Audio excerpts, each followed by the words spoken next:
policy already showing signs of trouble. Also this morning, Ghana's energy recovery program comes under renewed scrutiny after the World Bank reportedly rated progress as unsatisfactory. The initiative was designed to restore financial stability to the power sector, improve operational efficiency, and reduce the sector's mounting debt. So why has progress fallen short of expectations?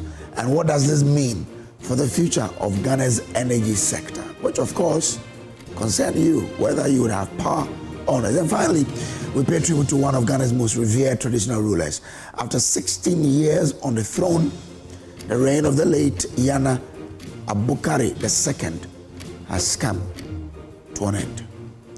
Reflects on his legacy of peace, reconciliation, and stability in Gabon, and the impact of his leadership and the kingdom of the nation, and the nation as well. Now, joining us this morning, we have Dr. Adeti, lecturer of political marketing, University of Education, Winneba. We also have Kojo, executive director of INSTEP and member of the MPP's communications team. We have Hopson Adoye, director, Field Operations, United Party, and Wanda Madilo, development analyst, member of the NDC's communications team. Stay with us, for matters arising as we unpack these and other major stories shaping the national conversation. Right now, though, let's settle for the AM news with Denisia Poma-AJ. But remember, I do this always with Emefa Akufo-Addo. Good morning.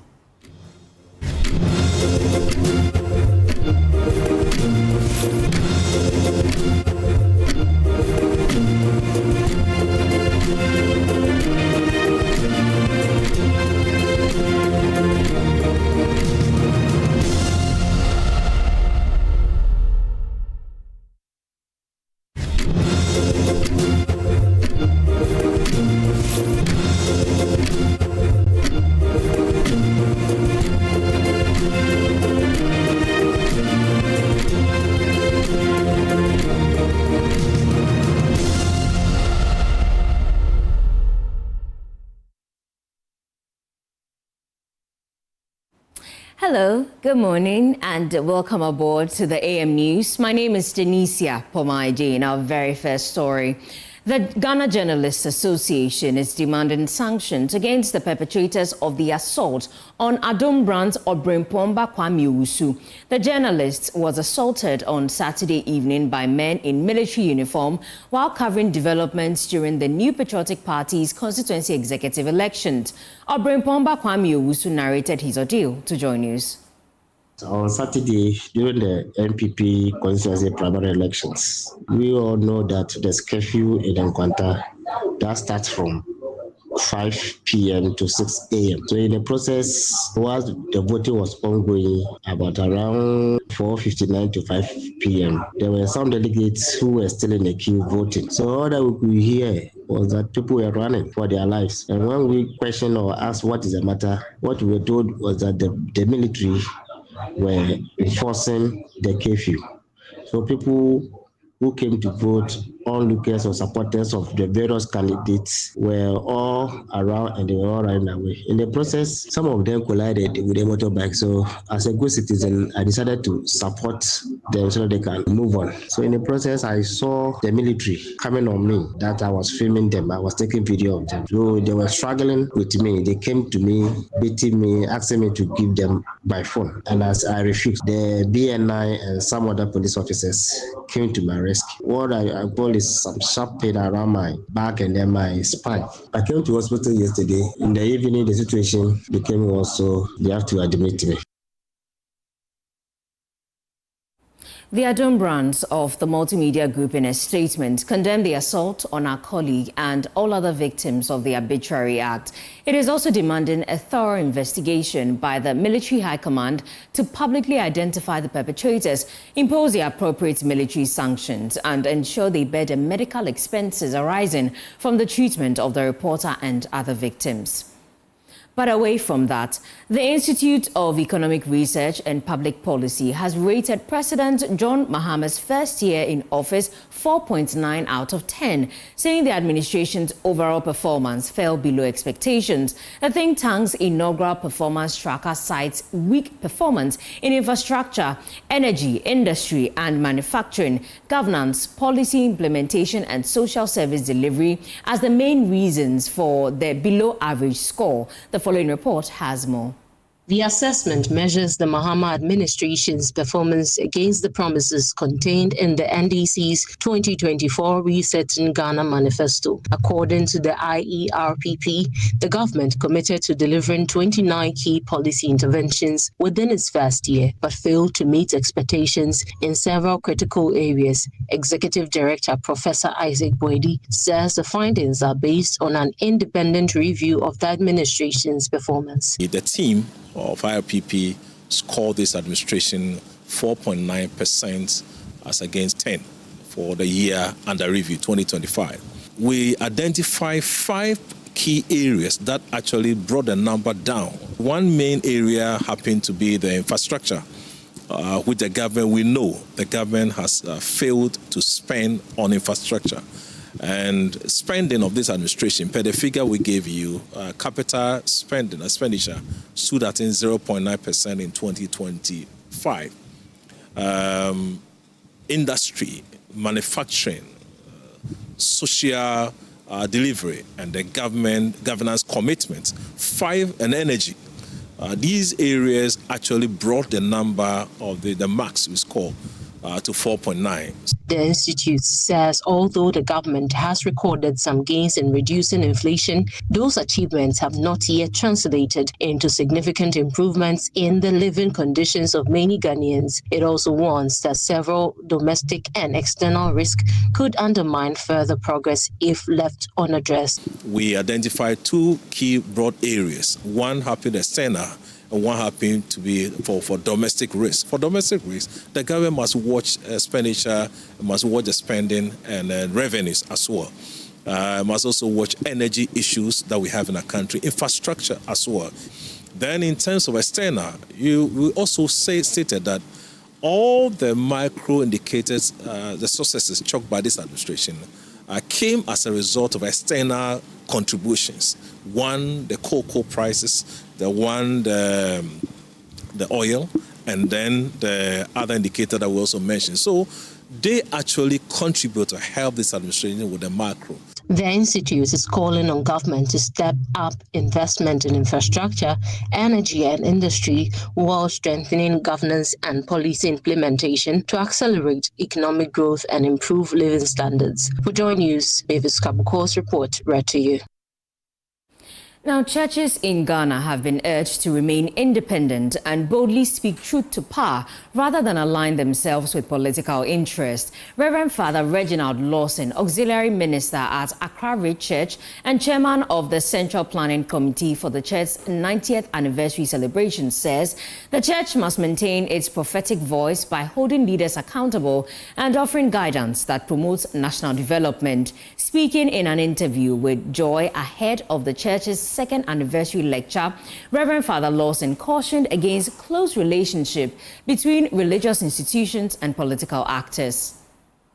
In an interview with Joy News ahead of the church's second anniversary lecture, Reverend Father Lawson cautioned against close relationship between religious institutions and political actors, stressing that the church's responsibility is to provide moral leadership, not partisan support. When the church rises to take its mandate, the church must not always be in bed with the state. The church must carve its course. The church must be able to stand aright and tell that these are wrong, these are right. The church must speak to a cause. The church must not just speak because it must speak. The church must train people who are disciples who can bring a change effect. In our current state where we had natural disaster of flooding, what can we do? How do we position ourselves? Are we just to talk or to walk the talk? In that, can we raise architects? Can we raise engineers? Can the church stand and say these are qualified persons who can replan, renavigate our society? And then together, state, church, and the world will grow as one. 90-year journey, we've gone through a series of activities. Having our first lecture and drawing into our second lecture come Wednesday, the 15th of July, 2026 at 5:30 p.m. sharp, when we are having Her Excellency, the Vice President of the Republic of Ghana. He also called on Ghana's political and national leaders to be more proactive in addressing the country's challenges instead of reacting only after problems escalate. Leadership in the context of the church or church perspective is cast from Genesis through to Revelation.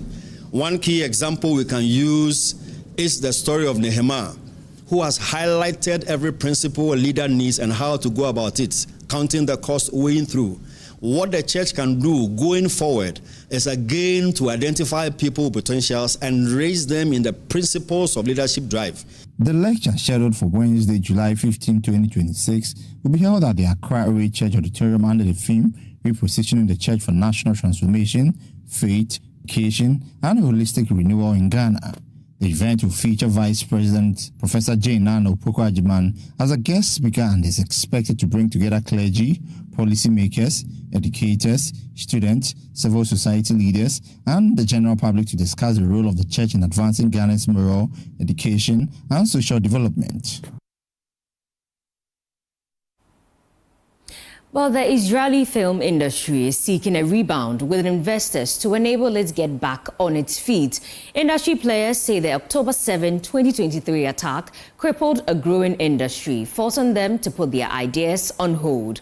Now, the Israeli film industry is resurrecting thanks to the release of a movie that tells the October 7 story. Derek Ekosam sat through the premiere of Our Loves, and here's his report from Jerusalem. Sat through an Israeli movie premiere? Well, I have, and I must admit, it was an awesome experience. As part of our tour of Israel made possible by the Israeli Foreign Affairs Ministry in Jerusalem, the team witnessed this movie, Our Loves. It tells the story of the October 7, 2023 attack. Israeli officials say hundreds of Hamas terrorists invaded Israel while firing thousands of rockets, kidnapping innocent elderly people, Holocaust survivors, mothers with their babies, children, young men and women, and soldiers to the Gaza Strip.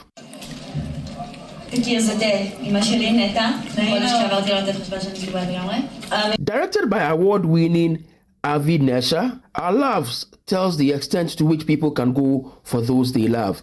In the movie, we see a father braving the odds to save his daughter, a boyfriend confronting terrorists to save his girlfriend and mother, and a nation united against terrorism.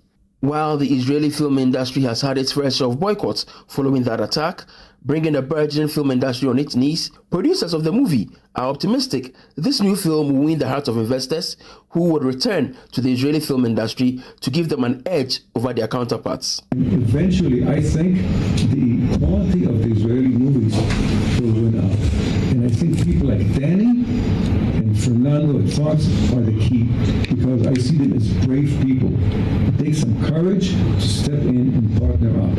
And, and they're heroes, and I think hopefully they will show the way, and God willing, this Academy Awards will happen. And I think the very quality of the movies we make, and as I said, many really talented filmmakers here. And I think eventually, and I do give this advice to filmmakers, don't be afraid to show rough cuts. Sometimes it's going to work, and sometimes it's not going to work. But you do need allies. We cannot do it by... So the next time you come across an Israeli film, make some time to watch it. You could learn a thing or two about the Holy Land. From Jerusalem in Israel, I am Derek Ekosam.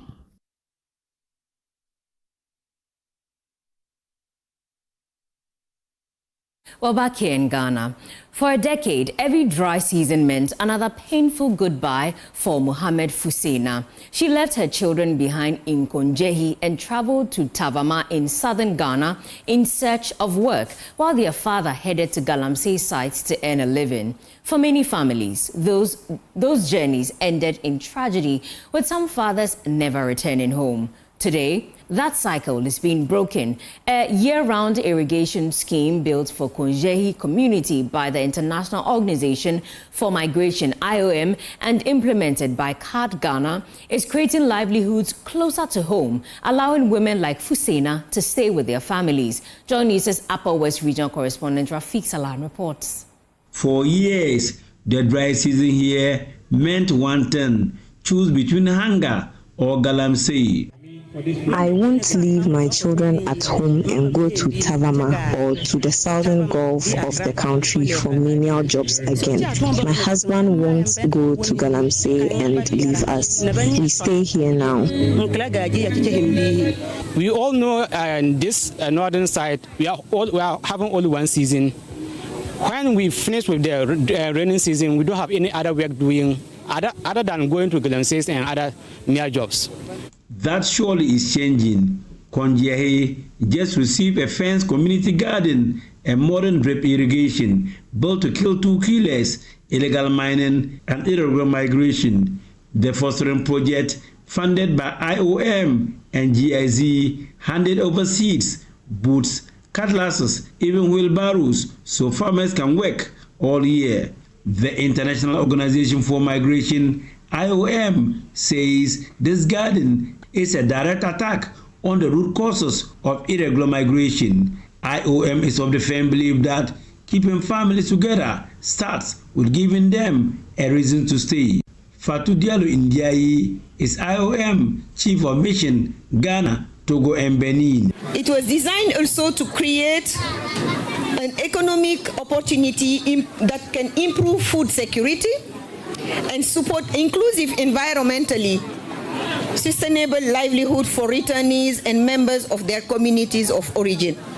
But GIZ warns the real work starts now, protecting the investment. GIZ Technical Director Ruth Mensah posited that they are throwing it back to the community, adding the garden survival depends on them. The success of this facility will no longer be measured by its completion.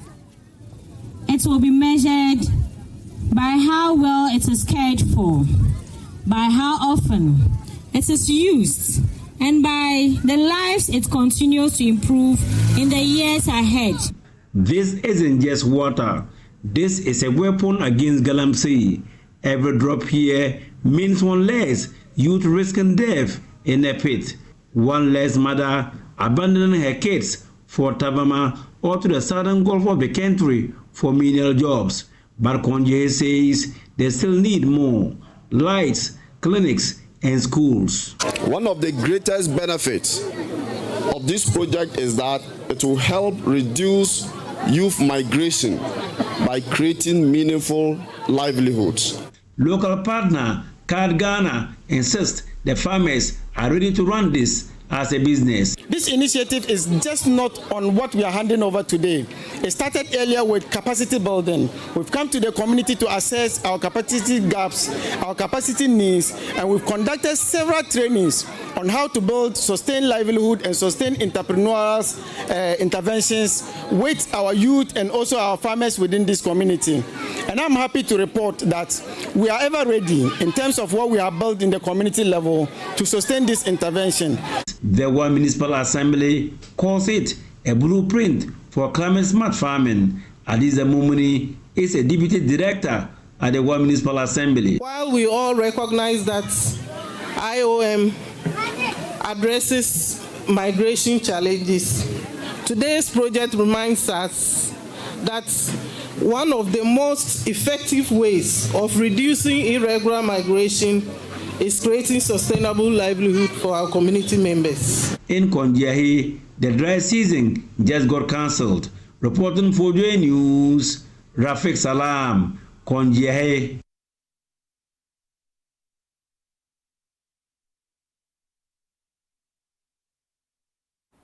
Well, it's time for some business updates. And of course, the Ahanta Pele Sambo Kojo Brace will bring us that right after this breather.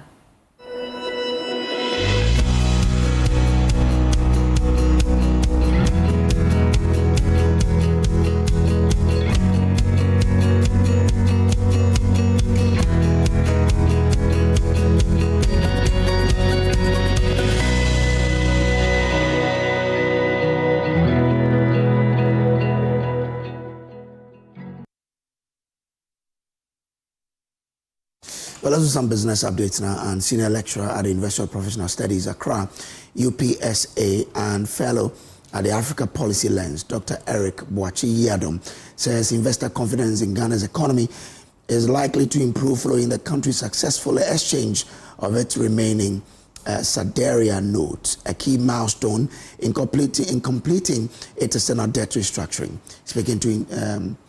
Speaking with Joy Business, he said the development could also pave the way for more favorable, assessment from international credit rating agencies. There are a lot of things that I'm sure government need funding, and I will not be surprised if government return to the international capital market. Since October 2024, our credit rating has been on an upward trend. Every review that has come shows that we are improving. So in the next review, which I'm sure government will request for it, will push us into a very good region in terms of our credit rating, and they send a very good signal to the market that we are in a way out of our challenges, and that if we should come back to market to borrow to finance our state, I'm sure we'll be able to get a decent rate.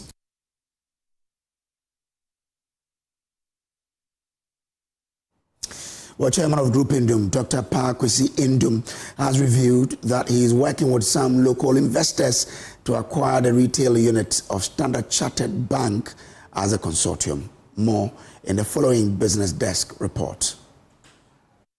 This is the latest that we have picked up when we pressed Dr. Indum about initial reports that he was planning to acquire the retail unit of Standard Chartered Bank Ghana. Dr. Indum noted that the plan was never to move alone and make the acquisition, but rather bring other like-minded investors on board to undertake this action. He told Joy Business from USA that they have made significant progress on this discussion. Dr. Indum further stated that the plan is to quickly move to list on the Ghana Stock Exchange, a move aimed at bringing more Ghanaians on board. Dr. Indum is also pushing for the Bank of Ghana to ensure that the retail business of Standard Chartered Bank is taken over by Ghanaians and not foreigners. Joy Business understands that Stanchart is open to talks with any investor that is interested in their unit.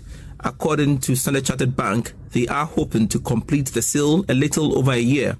The bank has maintained that the decision to sell the retail unit was part of global strategy when it comes to the Ghanaian market.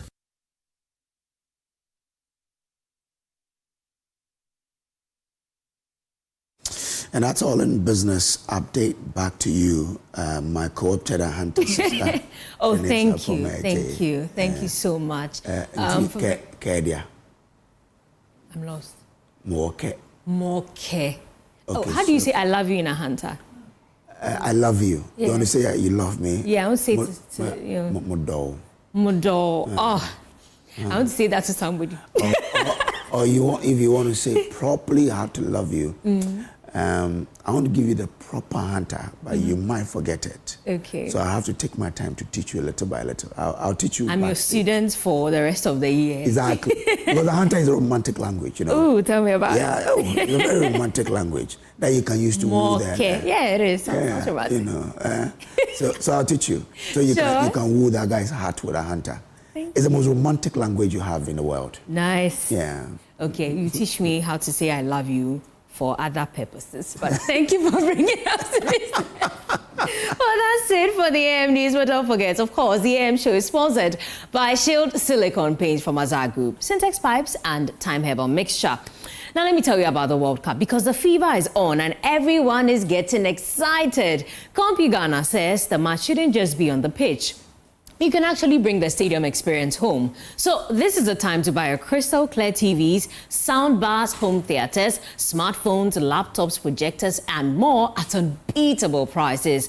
Remember, this isn't just a discount sale. It's a chance to win a 100-inch 4K smart TV, cash, laptops, phones, and many other amazing prizes when you spend 1,000 cedis or more. So guess what? You can rush to any CompuGhana showroom or just shop online at CompuGhana.com or call us 030-275-2020 or WhatsApp 024-314-3143. CompuGhana Go Rush Season, the ultimate football experience.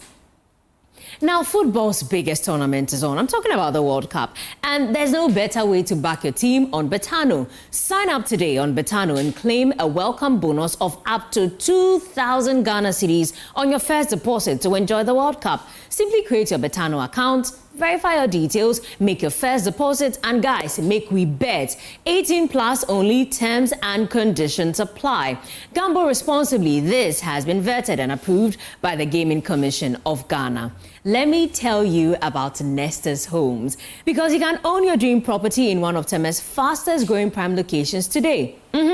At Nesters Homes, we offer beautifully designed studio 1, 2, 3, and 4-bedroom luxury homes crafted for modern living, comfort, and long-term value. Strategically located at Tema Community 26, it's just behind the Palace Mall. Our gated community gives you a serene and secure environment, easy access to major roads and key business areas, close proximity to schools, hospitals, malls, and essential social amenities. So reserve your unit today with just 10% deposit and enjoy flexible payment plans and mortgage options. Call us now on 053-101-4440 or 053-101-4447 to book a viewing or visit us www.nesters.com.gh.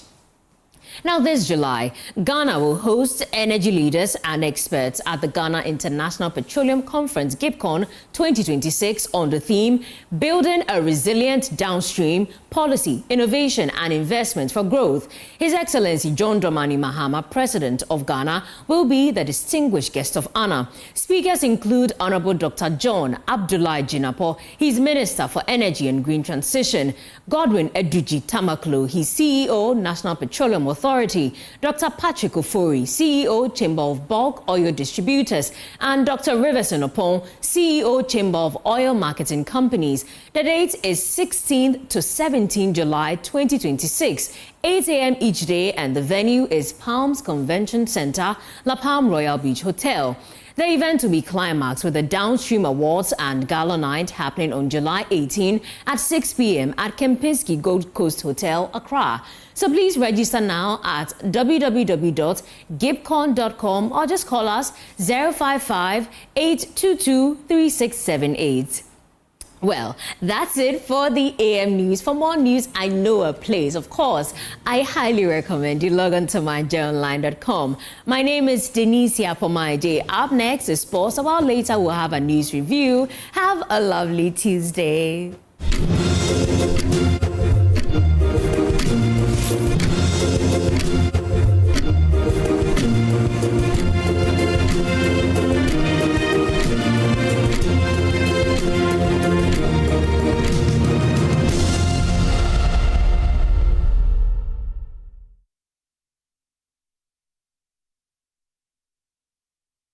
Cadbury Hot Chocolate.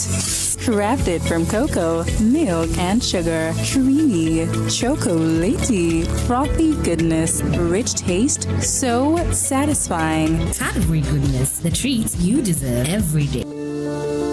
Palladium Residences in Achimota isn't just an address, it's the home you truly earned. Secure your place with just a 10% deposit and choose from beautifully designed modern apartments or spacious townhouses built for everyday comfort. This is more than a building. It's a vibrant, curated community with a clubhouse, state-of-the-art gym, and an on-site hotel, all at ABC Junction, minutes from Achimota Mall. Enjoy city energy while retreating to your private sanctuary. Call now to reserve your unit and benefit from limited launch incentives, including priority unit selection, executive pricing, and flexible payment options available. Don't miss the chance to pick the best homes. Book your private site visit today. Call 050-9823-424. Palladium Residences. Live smart, invest better. Another week is here on the greatest of all time show. My name is Giovanni Clip, and tonight we're bringing you talent. Contestant number one, let's bring Baby Girl. Let's bring. You did it for you. Cut. Oh, there is a leakage. Where's the plumber? For quality and durability, insist on Syntex pipes. If you want quality, this be where you belong. Strong, tough, and reliable. Your perfect match to your trusted Syntex pipe. Syntex pipe, it they carry water. No wahala. Syntex pipe, it they make water they flow. Syntex, and you're strong, and you're tough.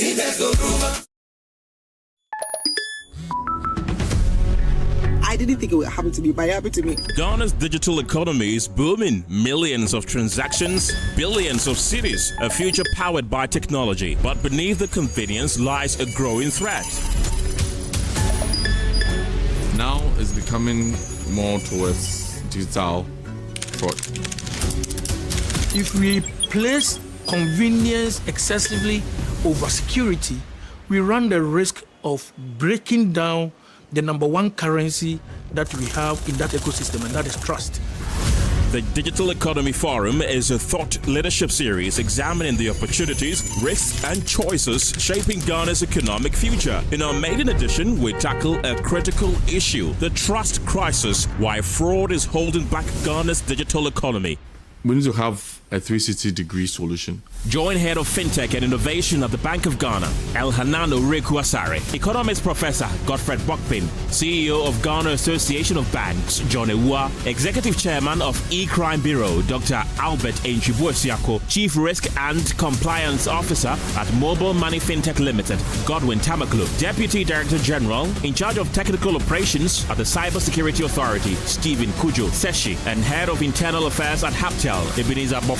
The Digital Economy Forum, the trust crisis, why fraud is holding back Ghana's digital economy. Brought to you in partnership with Haptel. It's happening on Wednesday, July 22nd at 8 p.m. live on Joy News, Joy FM, and across.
For sports on the AM show, my name is Haruna Mubarak, and to our first story. Black Stars goalkeeper Lawrence Atizigi has dismissed criticism over his communication and goalkeeping style following Ghana's 2026 FIFA World Cup campaign. The St. Gallen goalkeeper insists he is constantly organizing his defenders and says his focus is on making effective saves rather than looking stylish. Atizigi came under scrutiny after Ghana's World Cup exit, despite producing a number of saves during the tournament. The 29-year-old says criticism is part of football, but his priority will always be helping the team and keeping the ball out of the net. Part of football, so yeah, I just have to listen to it sometimes, but I feel like this doesn't really change anything in my game, because what I believe in is the criticism from the coaches, what they tell me, and also the opinions from my teammates. This is what builds me up. And with what is happening, I mean, these are opinions from people, like this is how they see it, but it's like, as a goalkeeper, your main or your objective or your main priority is to save goals. So however it's done, like if you have to use your head to save it, it's a save.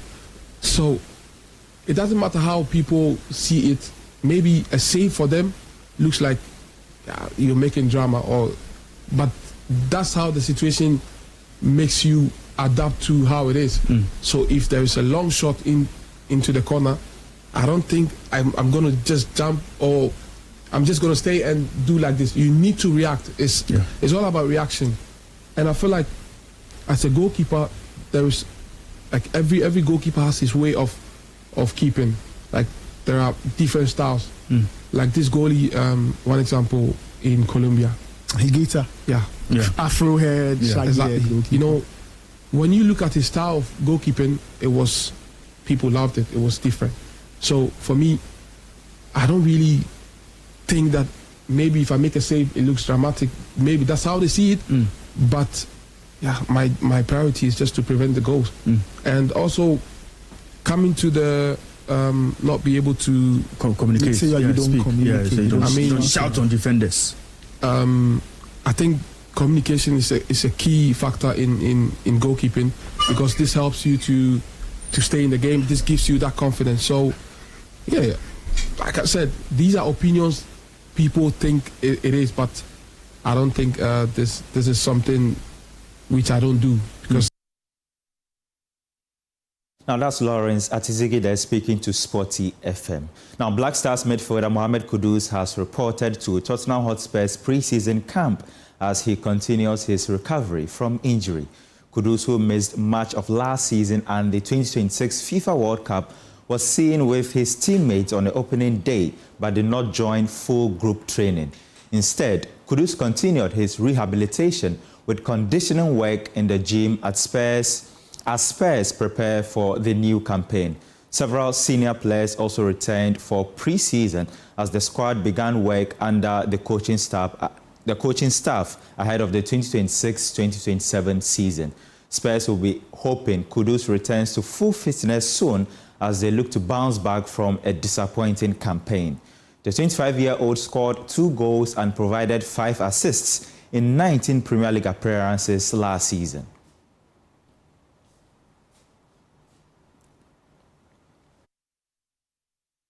Now, still with club football, new Chelsea head coach Xabi Alonso says he is confident he can succeed despite the club's recent history of managerial changes. Alonso was officially unveiled at Stamford Bridge, where images of former Premier League winning managers Jose Mourinho and, of course, Antonio Conte served as a reminder of Chelsea's high standards. The Spaniard arrived with a glittering playing career that includes a World Cup and 2 European Championship titles, along with an impressive start in management. Chelsea will now be hoping Alonso can bring stability and restore the club to title contention. For me, it means that we are working together to take the decisions, the right decisions in the squad planning, on daily basis, on the trainings. I am on that, but how we want to prepare the squad for which players and which positions are needed is the work that we are doing together with the sports directors, and we are aligned. We have set our priorities, what we want to do, and this is the work that we are doing. And for ages you were linked with a move to the Premier League, most notably your former club Liverpool. 2-part question. First of all, were you always wanting to come back and manage in the Premier League? And secondly, coming to Chelsea, some big shoes to follow in the likes of Mourinho and Conte and Hiddink, etc. Yeah, of course, Premier League is the most competitive league in the world right now. It is a challenge to come here. It is a challenge in my managerial career, but really excited about accepting it, getting, improving and learning to get there. And the history of Chelsea is there, not just because of the success, because of so many great players that they have played, so many great managers that they have been here. Some of them, I see some pictures and I know some of these guys. So I feel really honored, privileged, and ready for the work. Thanks, Ian. This is my job, and for sure we want to be active. We want to be brave. We want to play good football. We want to compete well.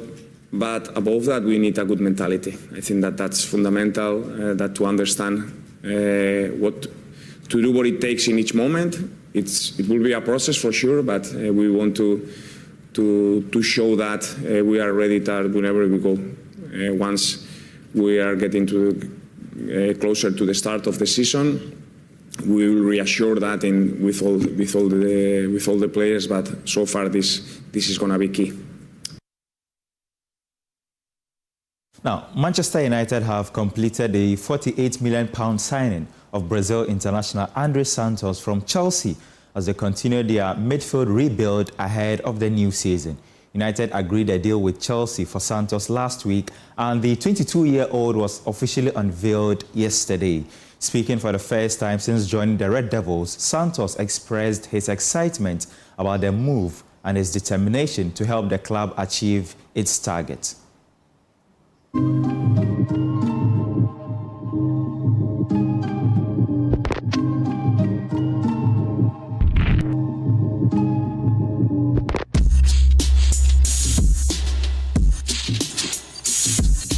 So first of all, Andre, welcome to the Manchester United family.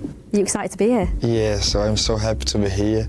So I'm excited to meet my teammates. It's a pleasure to be here. And why Manchester United? So you know, Manchester United is the biggest club of the world. So I'm so happy to be here. When I spoke with my wife about this club, and she said for me, "Wow, we have to go, have to move," and you know, this is a pleasure for me. Well, it's a pleasure for us to have you here, because we want to know as well, when you first heard about Manchester United being interested in you, what was that first conversation like? Was it fueled with excitement? Yeah, so when my agent sent a message to me, and he said to me, so Manchester United wants to, and I said, wow, we have to go. So, you know, I know very well the history, so how big this club are.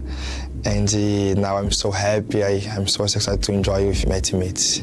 I'm really excited to reveal as well that you are set to be wearing the number 17 shirt. So I want to know, why is that number so special to you? It's number 17, I like it because in my last season I did very well with him. And when I asked, and he said to me, yeah, number 17 is free for you. And I said, okay, I'm so happy to wear this number. And you're going to be playing under Michael Carrick. We've seen a glimpse of what his team is like last season. Is that what attracted you to play under his system? Yeah. So, you know, I know very well. I watched many games from Manchester United, and the characteristics is a little bit the same. So, you know, we like to play with the ball. We like win trophies, win games. So I think this matchup is perfect for us.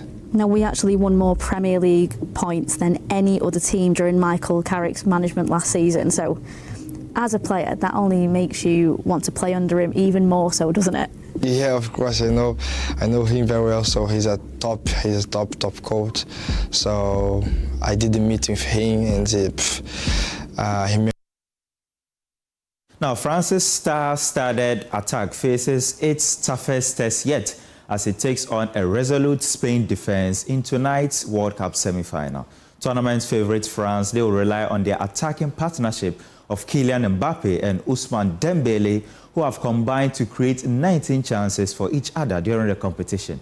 Spain, however, have been outstanding defensively, conceding just one goal so far. Here's a preview.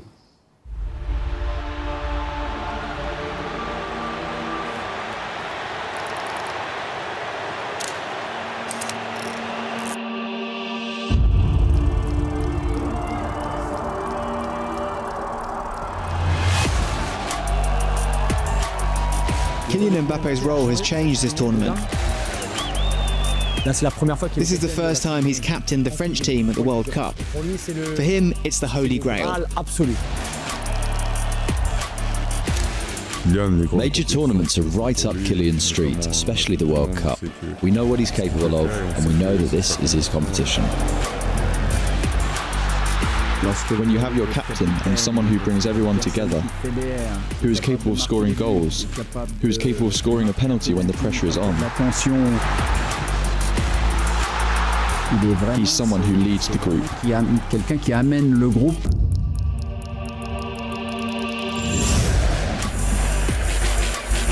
To be honest, in every aspect, whether it's attack or defence, when you see him defending, he runs as if he was still a kid. You can tell there's something about him that makes him even more motivated today. He has this mission to be the French national team's number 10 and captain, just like Bettini and Zidane, and be the one to lift the World Cup in 2026. As far as I'm concerned, he's got everything it takes to become the greatest player in the history of the French national team. Greater than Zidane, Henry, Platini, Coppa. But he's got to win this World Cup.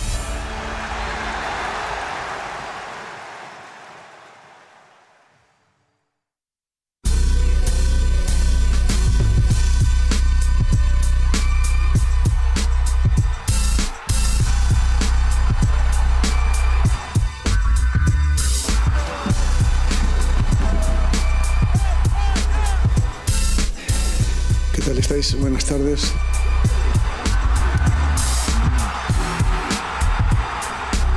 Having Belgium pinned back in their own box takes teamwork, and that's what we wanted. The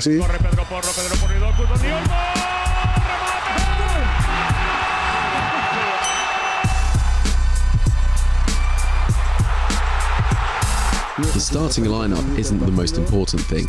Everyone is crucial, even those who haven't played.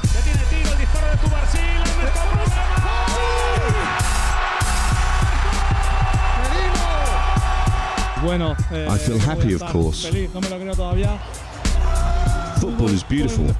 Being able to bring joy to people not only in Spain, but also around the world, that's something unique.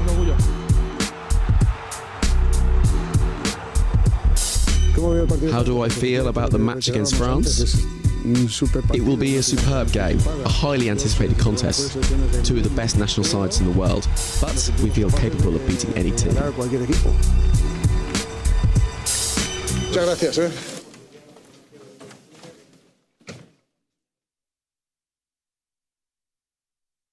And a match between Spain and France, of course, will be live on the Joy Prime channel at 7 p.m.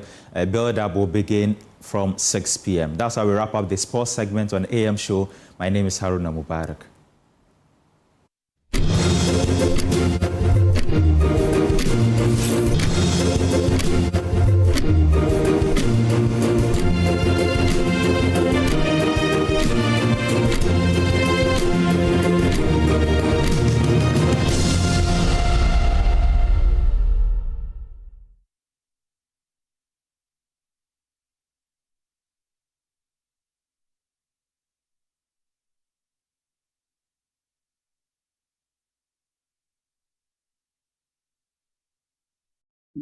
Upgrade your print game with Konica Minolta, proudly powered by SkySat Technologies. From all-in-one machines that print, scan, and copy to professional systems and heavy-duty production machines, we deliver unmatched performance. Right now, SkySat has an unbeatable offer. 1 entire year of free servicing on all Konica Minolta machines. That's 12 months of expert maintenance for new and existing customers. Visit our new VIP Print Center at Pegasus Place, Airport Residential Area for a live demonstration. Call us on 050-164-5180 or 0302-798-829. Again, it's 050-164-5180 or 0302-798-829. SkySat Technologies. Performance that delivers every time. Hi, now let me share my wildlife experience with you at Safari Valley Eco Park. Welcome to Safari Valley Eco Park. Our electric shuttle pulled up, and in no time our tour began. We were surrounded by wildlife from the moment we entered the Eco Park. We were greeted by experienced tour guides who took us through orientation and how to better enjoy the experience. Watch these animals roam freely in their natural habitat, undisturbed by our presence. We saw zebras, sable antelope, brown cranes, mara, silky chicken, nyalas, Shetland ponies, and so many animals I just couldn't keep up. Our tour guides taught us so much about the wildlife, their behavior, and how to interact with them. I even fed them. We also went fishing on a man-made canal. Then we took a break to have lunch in this serene environment. All this amazing experience for this price for adults? This price for teenagers. This is for kids. It's a bargain, as the sun began to set, it was time to go back home, but not before dinner by the campfire. It has been a thrill of a lifetime, and I can't wait till my next visit. Safari Valley Eco Park, bringing you closer to nature.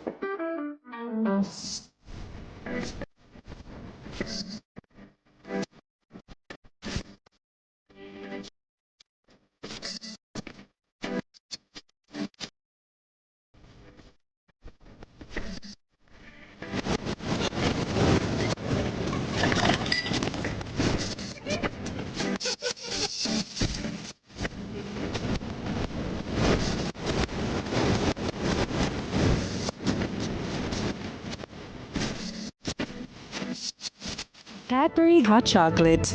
Crafted from cocoa, milk, and sugar. Creamy, chocolatey, frothy goodness, rich taste, so satisfying. Cadbury goodness, the treats you deserve every day. Hi, now let me share my wildlife experience with you at Safari Valley Eco Park.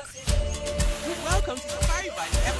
Our electric shuttle pulled up, and in no time, our tour began. We were surrounded by wildlife from the moment we entered the eco park. We were greeted by experienced tour guides who took us through orientation and how to better enjoy the experience. Watch these animals roam freely in their natural habitat, undisturbed by our presence. We saw zebras, sable antelope, brown cranes, mara, silky chicken, nyalas, Shetland ponies, and so many animals I just couldn't keep up. Our tour guides taught us so much about the wildlife, their behavior, and how to interact with them.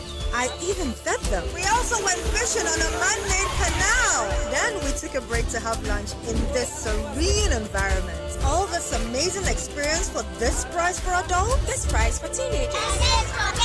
It's a bargain. As the sun began to set, it was time to go back home, but not before dinner by the campfire. It has been a thrill of a lifetime, and I can't wait till my next visit. Safari Valley Eco Park, bringing you closer to nature.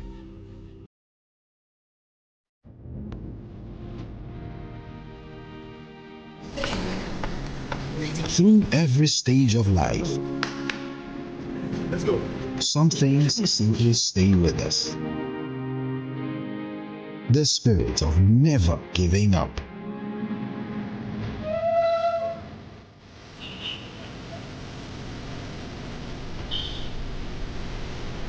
A throwback to a bygone era.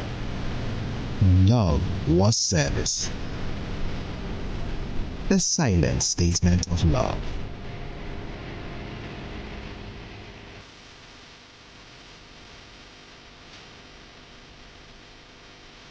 A thoughtful gesture that deepens bonds, balancing work and life. Every drop refreshes, every sip hydrates, just as it should. I am awake, one for life. Drink water, drink awake. Supporting the National Cardiothoracic Center.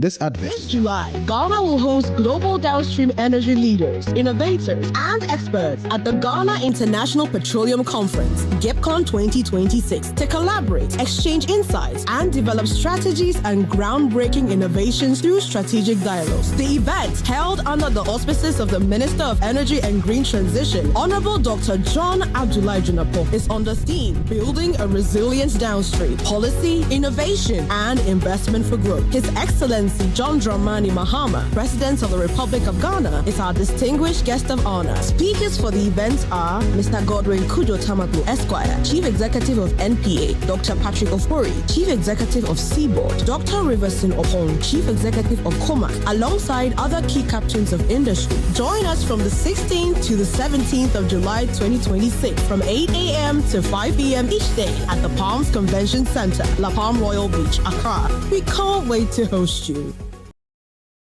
Missed passes, bad referee decisions. Don't let your child's grade suffer a bad match. Ensure a straight win this academic season with curriculum-aligned textbooks and interactive tools from Pegasus Publishing. From preschool to senior high school, we have the exact game plan your kids need to ace their classes. And because it's World Cup season, you get a massive 20% off every single book. Don't drop points. Call 059-50-10175 or dash to Pegasus Publishing in Accra, Newtown, right opposite the Total Energy Station. Free delivery within Accra when you call. Pegasus Publishing, shaping minds, winning futures. So, this strategy will lead... Oh no, not again. Say, relax. The generator will come on now. The generator is not working. Why stress yourself when the experts are just one tap away? Introducing Left Power, the smart emergency support app from Left Signature Limited. With Left Power, certified engineers respond fast, anytime, anywhere. No delays, no stories. Hello, sir. This is Left Signature Limited. The request has been received and our engineers are already on their way. Please relax. We've got you covered. This is professional. Every Left expert is certified, verified, and can be tracked in real time. Oh, you'll know they're coming before they even arrive. From electrical engineering and solar power systems to data center management, cloud services, smart automation, and software development, Left Signature delivers excellence, fast, reliable, and professional. Left Power. Your solution is just one tap away. Available on Play Store and App Store.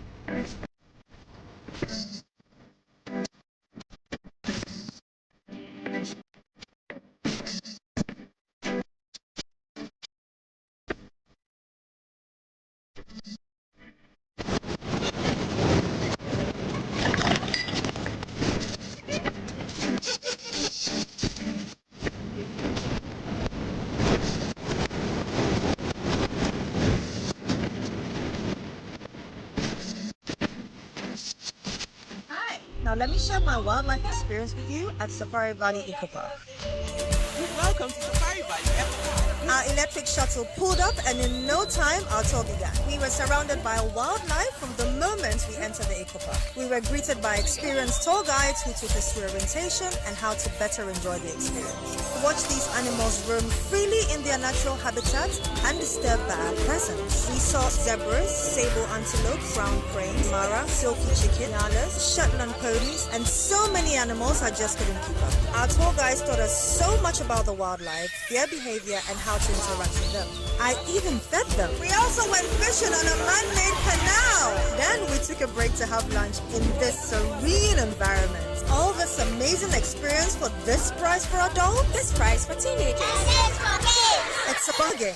As the sun began to set, it was time to go back home, but not before dinner by the campfire. It has been a thrill of a lifetime, and I can't wait till my next visit. Safari Valley Eco Park, bringing you closer to nature.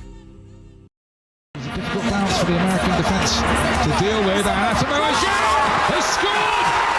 A wonderful volley! The stadium is live! The fans are roaring and the excitement has officially kicked off. It's Gold Rush season at Ghana. This World Cup season, the match isn't just on the pitch, it's happening right in your home. Build your home stadium with world-class cinematic TVs, powerful sound bars, and home theaters, high-power speakers, laptops, tablets, and projectors for the ultimate streaming. Ghana is delivering unbeatable deals, not just discounts, but a chance to win 100-inch 4K smart TVs, mobile phones, laptops, and many more.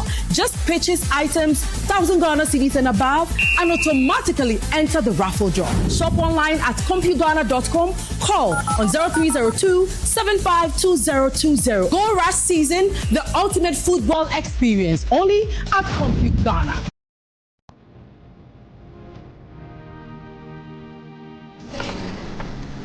Through every stage of life, let's go.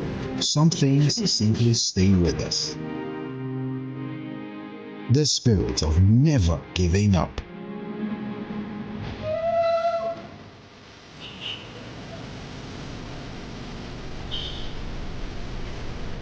A throwback to a bygone era. Love was service. The silent statement of love.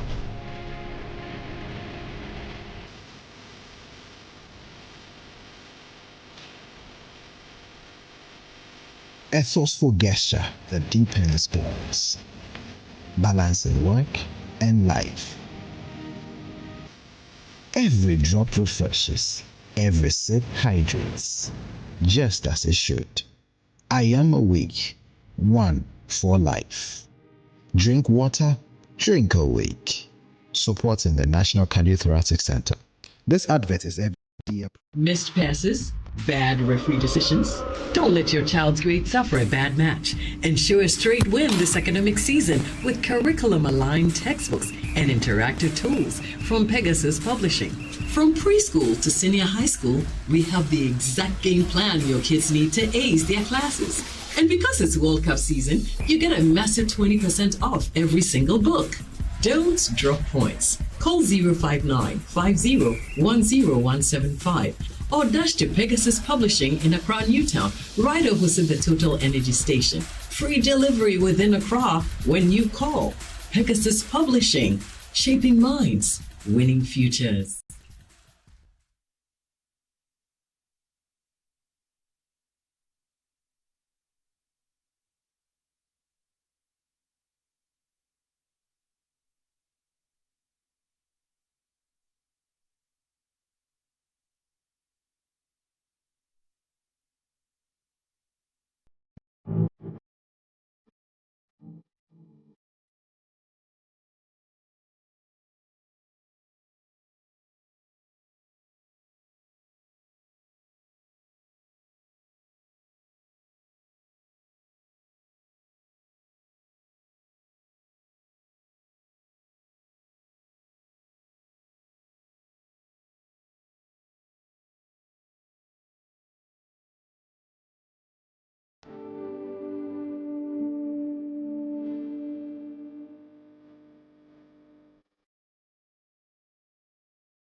The city had one of its most dramatic years in recent memory. It opened 2025 at 14 cities, 70 pesos to the dollar. By February, it had weakened slightly to 15 cities, 50 pesos. It stayed there until April, one of the longest periods of stability in more than a decade. Then came the surprise. Between April and May, the city shot up. It strengthened from 15 cities, 50 pesos to 10 cities, 30 pesos in just 5 weeks.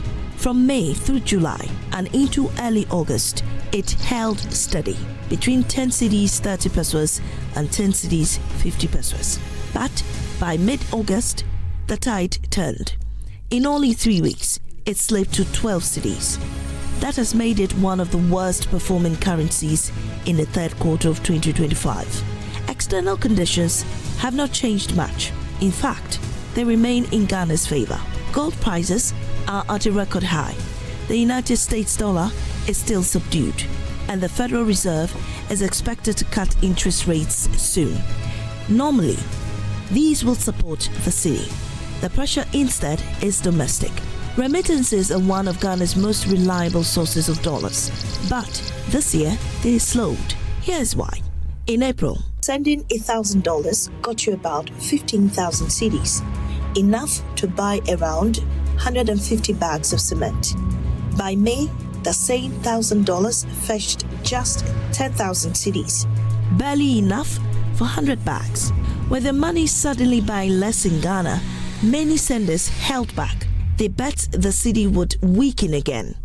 If it did, their transfers would convert into more cedis.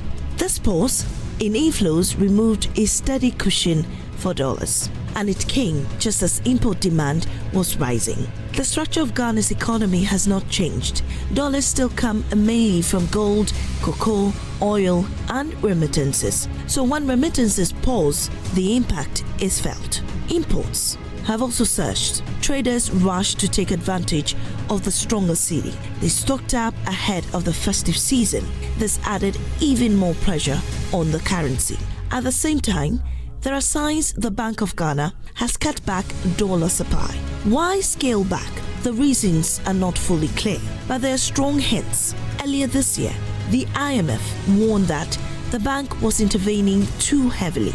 It interjected about $1.4 billion in the first quarter alone. In response, the bank pledged to introduce a new framework for interventions. That is due by the end of September. This recent slowdown may be a trial run. Another factor is the gap between the interbank rate and the forex bureaus. While banks traded the cedi at 10 cedis 30 pesos to the dollar, bureaus were trading at 11 or even 12 cedis. Allowing some depreciation on the official side may be the bank's way of closing that gap.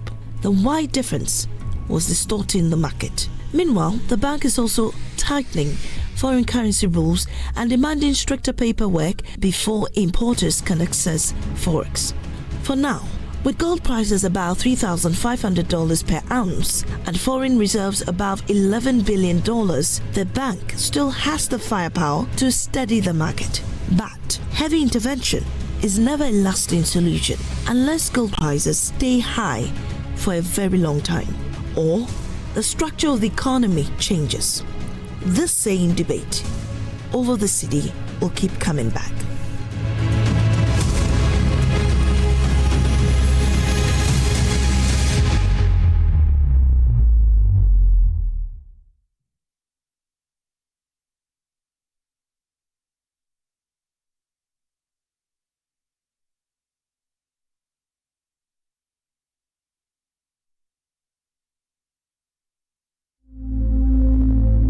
Imagine a family without a home. Imagine a song without a voice. Imagine a church without prayers. Imagine a government without citizens. Imagine democracy without journalists. Imagine a world without the media. Life is full of issues and stories about people, communities, and governments. Stories that have to be told by well-trained journalists. That's why you can't imagine news without Joy News.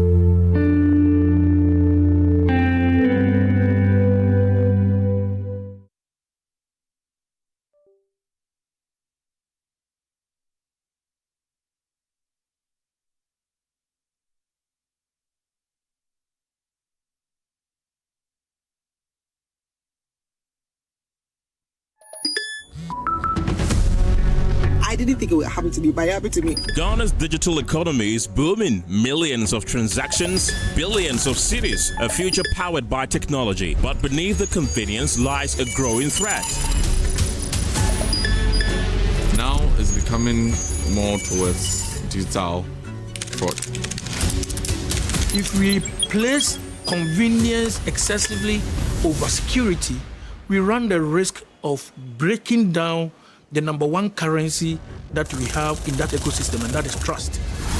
The Digital Economy Forum is a thought leadership series examining the opportunities, risks, and choices shaping Ghana's economic future. In our maiden edition, we tackle a critical issue, the trust crisis, why fraud is holding back Ghana's digital economy.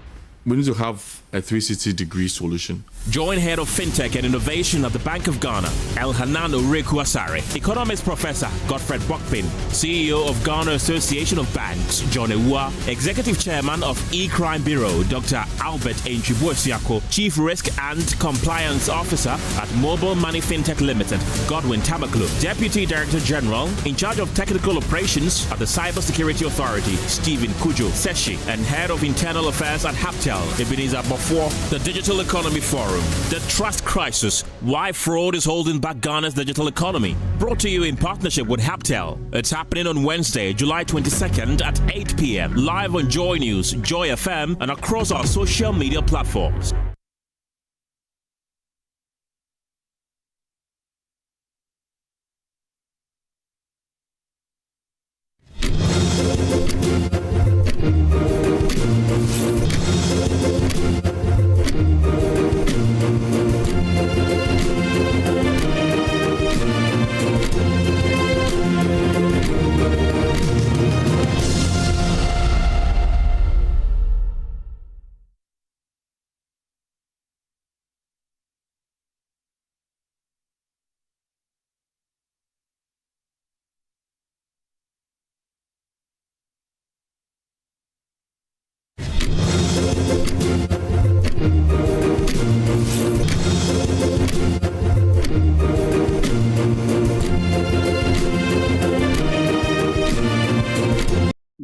Upgrade your print game with Konica Minolta, proudly powered by SkySat Technologies. From all-in-one machines that print, scan, and copy to professional systems and heavy-duty production machines, we deliver unmatched performance. Right now, SkySat has an unbeatable offer. 1 entire year of free servicing on all Konica Minolta machines. That's 12 months of expert maintenance for new and existing customers. Visit our new VIP print center at Pegasus Place, Airport Residential Area for a live demonstration. Call us on 050-164-5180 or 0302-798-829. Again, it's 050-164-5180 or 0302-798-829. SkySat Technologies, performance that delivers every time.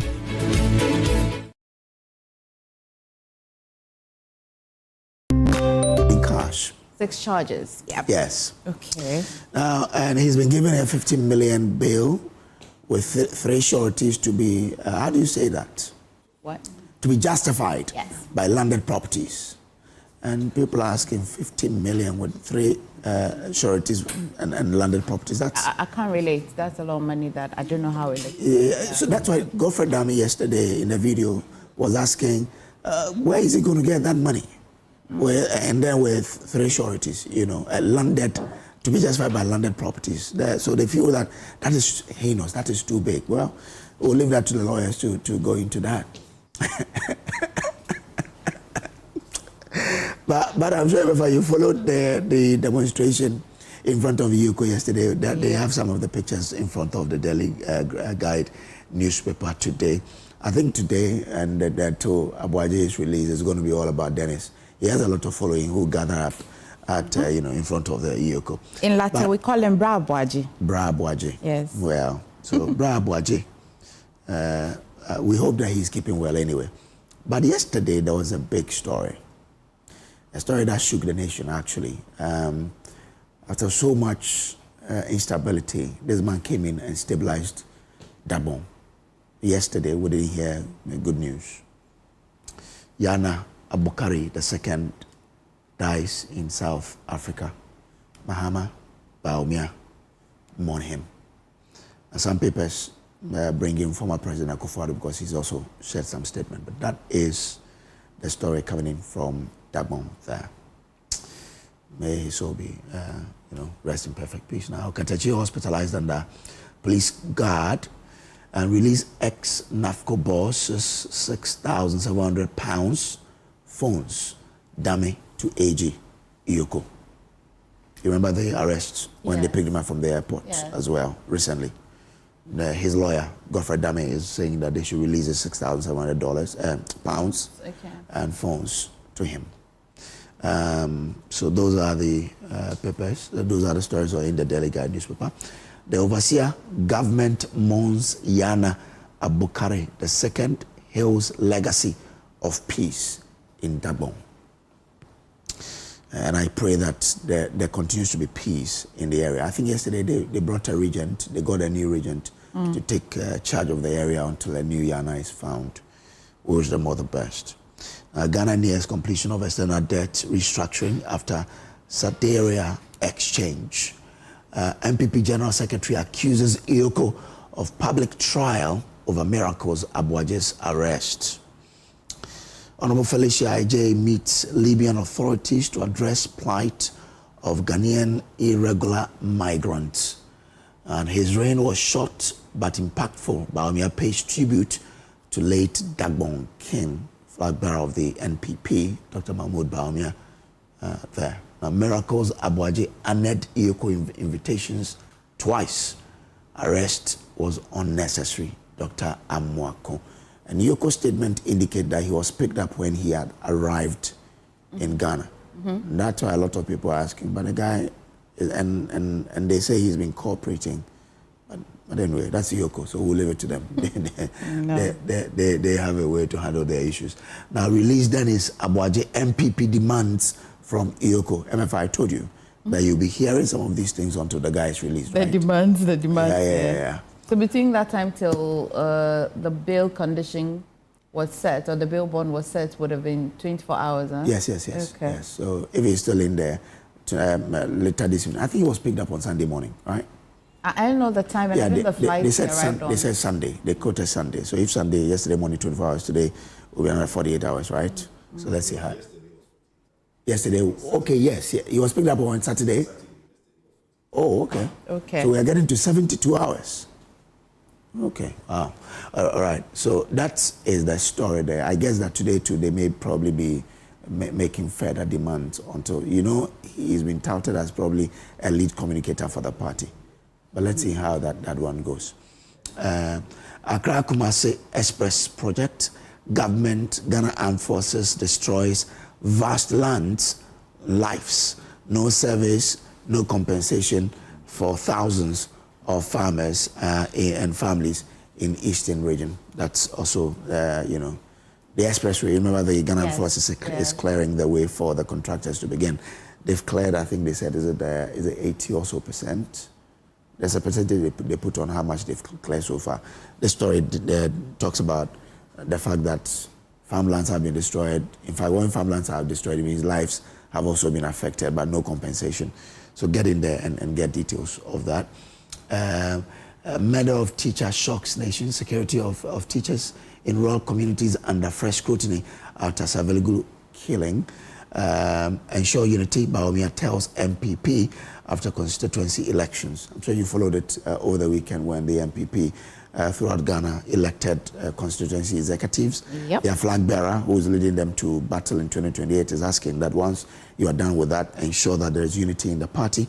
That's details are on page 7 of the paper. Shooting at Chebi MP demands transparent probe. That is there. Daily Graphic. Nation mourns Yana Abukari II. President Akufo-Addo, Baumia, others pay tribute. So that is there as well on Yana. Bono East secures 310 acres for government projects. That's on page 11. Government reaches final milestone in external debt restructuring. DVLA pilot digital number plate system August 1. We'll have new number plate. The archives profiling the fact. MPP abandons Darling Boy Oketeche in custody. No visit, no solidarity protest as ringleader nurses his wound. Sorry. NPP. The way editors are able to count headlines. But he's taking ill, right? He's at the hospital. He's in the hospital. Another person, I think. But how the paper is reporting that they've abandoned him is interesting, huh? Anyway, but that's, you can get details of the story on page 2, 3, 4, and 5. Hey, wow. Okay. Miracles accomplice refunding share of 55 million Ghana cedis loot, but EOCO insists voluntary repayment won't stop prosecution. Mahama Cares reviews partnership with Cape Coast Teaching Hospital. Okay. Bole Bamboy MPP must unite for 2028 victory. Raphael Kuma there, and Wisdom Gomashi elected Buem MPP first vice chair. Oh, really? You remember the guy? Wisdom engineer Wisdom Gomashi. Remember when the Galamsey fight and then gold board issues, he was the one really on the neck of the government about this whole Galamsey and whether they are winning or not, and the issues about gold and what we're selling, how much are we making or whatever. He's been elected as MPP's first vice chair in Buem. So that's it. Let's do Major Online. 1 in 5 districts face severe teacher shortages despite near universal school enrollment, report says. That's an interesting one. As expected. The minister has been saying that the number of teachers he'd rather employ, he's constrained by budgets. Yeah. So surely there'll be shortages. Even before this budget, we know that there's always shortages. Yeah. Okay, so 1 in 5 districts face severe teacher shortages. But what happens is that a lot of them too are concentrated in the urban area. When you go to any district, the district capital. But you've got to give somebody an incentive to want to move. Oh, we've trained you to be a teacher. We have to incentivize you before you go to the rural area. What's the difference in the person who gets to enjoy the amenities in the urban area? There, I will never. But you don't. But it's saying determine. I mean, I will call rural area and they call urban area. I don't make it. What they are to another call. What do I to another call? I will poke up with the other report. Mokodo. Anyway, Mahama's first year performance scores 4.9 over 10 in IERPP assessment. Oh, okay. So the story is there. You can go into it. Current appointees should take a cue from Miracles Aboagye's case. Amaleba there. Adam Brandt formally petitions Ghana Armed Forces over alleged assault on reporter in Nkwanta South. There. Emefa, that's all. Back to you. So just thank you very much. But you and Commander were doing some conconsa. Anyway, I'll ask you backstage. Thank you very much. Yeah. No, I said the conconsa was that. We were saying today we are getting to 72 hours. And I'm saying the moment you are giving bail, that 48 hour. Don't discuss our conconsa with me. I will use my hair. Bankofu feed Keep that there now. No, Bankofu feed a fine girl. Where you were showing, how do you call it in a tree? Yeah. I'm an Eve. No. We were talking about like a few seconds ago. I was born there, but yeah, I speak all Eve, purely Eve. So what do you call that? Commander, how do you call it? You must steal a blue bone. Oh. You can't look good. Hey, if you go look your name. Kojo, bye. By the way, here's your weather forecast for today.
So that's your weather for today. Take notes and be guided and guided.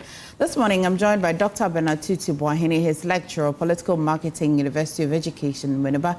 We're also joined by Kojo Poku, executive director, INSTEP, member of the NPP communications team. As well, Hobson Adoy is Director of Field Operations, the United Party. Wanda Madilo is Development Analyst, member of the NDC Communications team. Thank you so much, gentlemen, for joining me. It's another Tuesday, terrific Tuesday.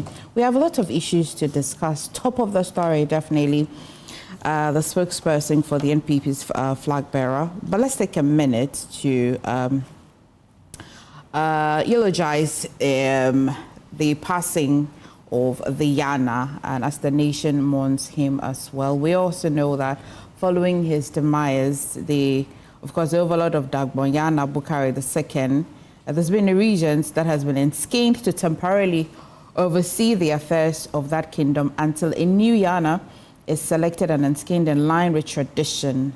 That's it. Kojo, have you been? I could be better. You could be better. I wish I could say good morning, but there's nothing good about this morning. So yeah, it's just a morning. There's nothing good about the morning? Nothing at all. How can there be something good about this morning when our liberties are being taken away? We live in a dictatorship, so how can we say it's a But you're here sitting down today. Well, it doesn't matter because you know the sad thing. Yesterday, my 16-year-old called me from Sunyani and said, "Uncle, is it okay if you don't go on TV again? Because I don't think you talking on TV, you are safe out there." 16-year-old. So you've been on TV for years. Yeah, I know, but for now, for now, a 16-year-old, my niece in Sunyani, has a cause to call his uncle and worry that if Miracle is now being given $50 million bail for nothing at all that he's done, right? And he's being kept. And for the 50 million Ghana cedis, 50 million Ghana cedis, and my niece, who is 16 years, has a cause to worry. We live in a dark country now. Did you tell them that it was for nothing at all, or you say that he's been No, I explained, look, these million? days the kids know more than we do. And the child know exactly what was happening, but her concern was not that she doesn't think Miracle has done anything. He thinks that Miracle is being a victim of he being outspoken. So if I understand, the child a boy or a girl? A girl. A boy. She thinks that as we're sitting now, EOCO can just slap us with that amount of money for doing nothing. EOCO, for what is happening now, right? EOCO does not need a reason to pick me and you up and slap anything on us. So why didn't you educate her? Well, I did not, because you know what? I'm saying she knows more than I do. Look, Miracle, as we speak, yes. No, but you see, Miracle now, what has he done? Nothing. Nothing. Anybody can conjecture, but you see, when you think you have a case against someone, the right place to trial that is court. But that's the process. A democracy, yes, and a democracy. In a dictatorship, individuals exert influence without any recourse to anybody's liberties. So what is happening now as we speak, we are not in a democracy as I could say it, and as my 16-year-old say it, because she feels that me being outspoken on TV, I can be charged, and it doesn't matter what anybody thinks. The most important thing is that everybody will make noise, and one person will decide that, okay, you can go home, but give me 50 million cedis in bail, 2 sureties to be justified, and that's it. Kojo, for your 16 years, do you not think you should hold on, similar thing happened because you have been speaking on TV. Last week you were on TV. That is what I'm saying. That you know the funny thing. I'm saying that somebody has a concern. The issue at stake is that for a 16-year-old to start having concerns, that's a problem. I thought that you see, in normal times, nobody should have that concern. But now somebody has that concern. And that is why I'm saying that there's nothing good about this morning. The nation is mourning Ayana. Yes. That's not making you sad enough? I thought we were not there yet. We're there. You want to discuss Yana? Yeah. Oh, that's good. Then we can discuss Yana. No, very sad news. That also makes it more sad than the personal issue that I have with what is going on with Miracle. But look, the Yana Bukari has served for 7 years. I think 2019 that he was enskinned. Led Dagbon. You know that Ashantis and Dagbon are very close. You know that. The Dagbon and Ashantis are very close. So whenever there is a death in the Dagbon area, it's like death in Ashanti. So we mourn with them and we hope that there will be a successor and we will celebrate the new enskinment with them. But for now, we'll mourn the loss that we have, a great man who served his people for 7 years. I think that's all I can say to that. Doc. Yeah, good morning to us all, and good morning to our viewers. I think that the passing of the Yana is not anything that we were expecting. And as it were, death is part of human life. I don't know why God created it though. He is the supreme and he understands it all. So for man, we cannot probably have or question God about why certain deaths occur, especially prominent people like Yana, a peaceful man as he is, who has restored the dignity of the Nandom, kinship. And I believe that we all must have a concern, and we must probably, as it were, join the people of Dagbon, to mourn the demise of Yana. Our condolences go to the people of Dagbon and all the Dagomba people in Ghana, as well as the Santehene, who is not just a good friend of the Yana, but history links them together, as Kojo had said, and to the nation Ghana and everyone in Ghana. May he so rest in peace. 87, that's a blessing, isn't it? Yes. 87. We're also learning that his immediate, so his first son is the one acting as the regent until they enskin another person. But I wonder. Difficult one.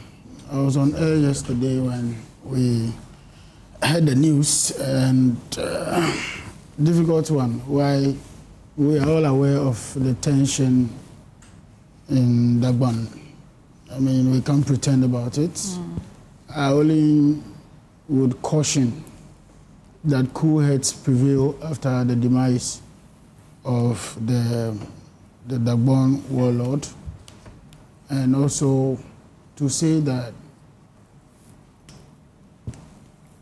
we do not attempt to take the law into our own hands over who succeeds and who becomes the next warlord and all that, because that will disturb greatly the peace.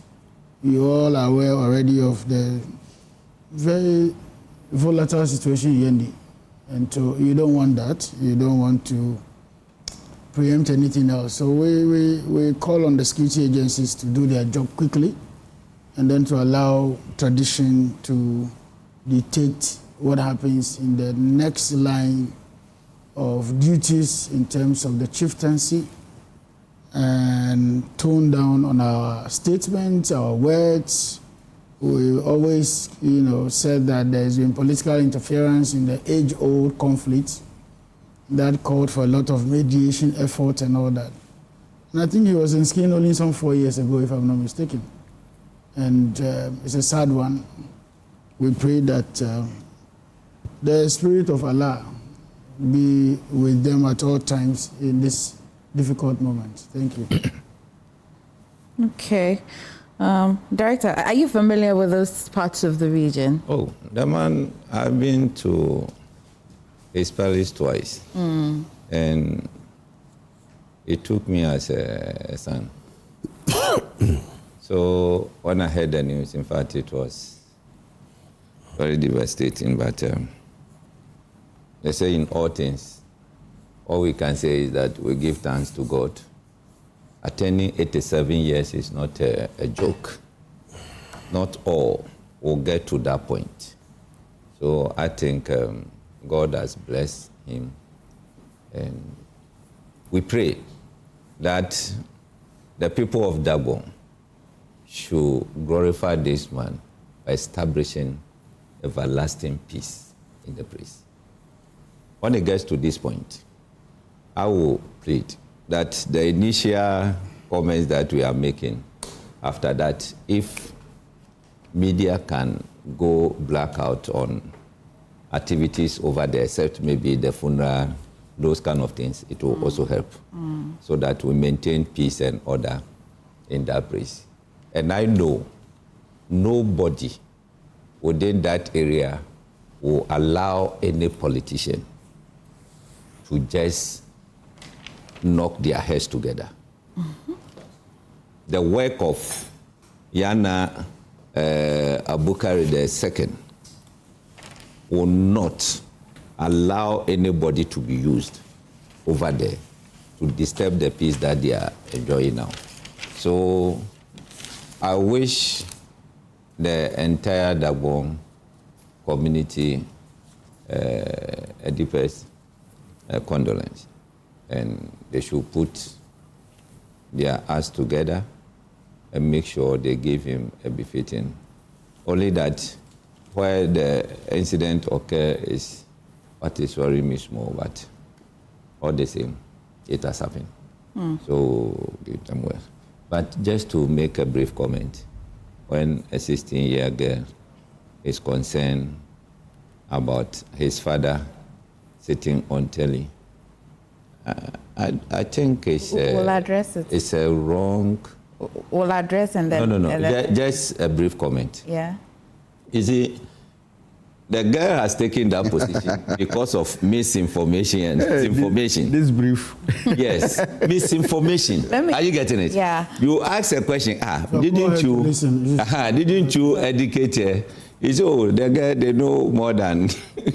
when we go to that matter, we'll address. I'm certain you can call her on phone to listen to the information. The information. Yeah. We'll try and talk about it. But let me just take a minute and run you through some of the tributes that have been pouring in for the Dagbon the Yana who had just also passed. So the president of the country has also said that on behalf of the government also extends condolences to the royal family and the people of Dagbon and the nation following the passing of the Dagbon overlord. He issued a statement through the presidency's communications route and said that he had received the news with sadness, and that the president said the late Yana would be remembered for promoting peace, unity, and stability in Dagbon, adding that his reign created an atmosphere that supported development and strengthened the relationship between traditional authorities and the state. I'll take you to the immediate past president as well, who as well says that I have been informed that the customary announcement serving notice of the sad passing of His Majesty Yana Mahama Bukari II, overlord of the Dagbon Kingdom, has been issued by the Bewa Palace in Yendi, a great figure of unity, strength, and enduring legacy of a proud and dignified people. Yana Mahama Bukari II joins the illustrious list of Dagbon royals who have enabled the steady progress of Dagbon for over 3 centuries, the former president said. And he recalled that the late Yana was pivotal to solving what for years and became known as the Dagbon crisis when he was the chief of Salvelugu, Yona. And then as well, the NPP's flag bearer and the former vice president, Dr. Baumia, also says sincere condolences to the chiefs and people of Dagbon Kingdom on the passing of the Yana Bukari Muhammad II. He emerged as the king of Dagbon during one of the most challenging periods in Dagbon history, and with ancestral wisdom and patience, he guided the ancient kingdom towards peace, unity, and prosperity, he said in a message that was released in Accra yesterday. The Ochihini as well has been speaking and says that the Ochihini, Osajifo Amoti of Faripeni, said he received the news of the Yana passing with profound shock and deep sorrow. He said Yana Bukari II was a towering symbol of peace, unity, and statesmanship. His reign, he said, brought to a close one of the most painful chapters in the history of northern Ghana through the amicable resolution of the protracted Dagbon chieftaincy crisis. And his leadership also demonstrated that dialogue, reconciliation, and mutual respect remain the surest foundation for lasting peace, he said. However, the Minister for Education has been described that he has received the biggest loss. The Minister for Education and Member of Parliament for Tamale South, Haruna Iddrisu, whose constituency is one of the 18 parliamentary seats within the Dagbon Kingdom, was equally in somber and reflecting on the life of the man whose reign coincided with the return of peace to the kingdom. Great King Nagbewa Abukari Muhammad II, monarch of the ancient kingdom of Dagbon, founded between the 13th to the 15th century by northern warriors led by the legendary Tohaze, the Red Hunter. You stood the enduring legacy of your forebearers, Nagbewa and his grandson, Na Nyagazi, who consolidated and strengthened Dagbon's formal political structures. And so he's also specially mourning the loss of the Yana. That's it. We definitely, on behalf of the team and the entire multimedia, we wish the people of Dagbon deep condolences. Back to the other matters arising, which has left my 16-year-old, I can dare say, niece, quite worried about how her uncle may just be picked up because of a comment. Let's discuss it. So I want to come back to you, Kojo. You're setting that you don't think you want to educate her a lot more on that, because surely the case in point, which was Miracles Aboagye, was not picked because of freedom of speech. Did you tell her why Miracles was picked? Emefa, let's look at yesterday I watched the show and everybody on the panel was confused on certain details. And there are these hired people who comment when you're watching these things. A lot of them were commenting, we won't let him leave. Another Kenofreata, no, he's not going to leave. A lot of people thought that Miracle was trying to leave the country when he was arrested. It was only when the letter from EOCO came to clarify that Miracle was actually coming back to Ghana when he was arrested. So then the next question is, hold on, there are three issues. One, you claim that you have invited him and he has come. He is aware that there's an ongoing investigation against him. You have said that you are doing multiple investigations that you have not finished. Then Miracle left Ghana and came back to Ghana. When he came back and landed in Kotoka, somebody felt the need to arrest him. The question is, why? There is nothing against our liberties when it comes to traveling. There is nothing in any law book that says that if you are being investigated, you cannot travel. It is only when the court decides that you are a flight risk and they put measures against your movement and confiscate your passport. A simple investigation on somebody by any investigative body does not stop you from exercising your liberties until a court decides otherwise. EOCO, that's why I'm saying that, you see, the fear my niece is expressing, it's not the fear of how people having liberties. It's a fear of people being in a dictatorship. Because Miracle came back to Ghana. When he came back to Ghana at the airport, somebody arrested Miracle. When Miracle was now taken to EOCO, guess what? As at last night, the investigation is not ready. Because if investigation was ready, what would be the next step, Emefa? To take him to court. You've issued a letter, actually prosecuted him in the public by putting some charges on a paper saying that, these are the things that Miracle is guilty of, right? But you've not taken him to court. You decided you've not taken him to court. You not use the word guilty. Well, if you are saying that you are charging, so these are the charges, read the thing. It says these are the charges.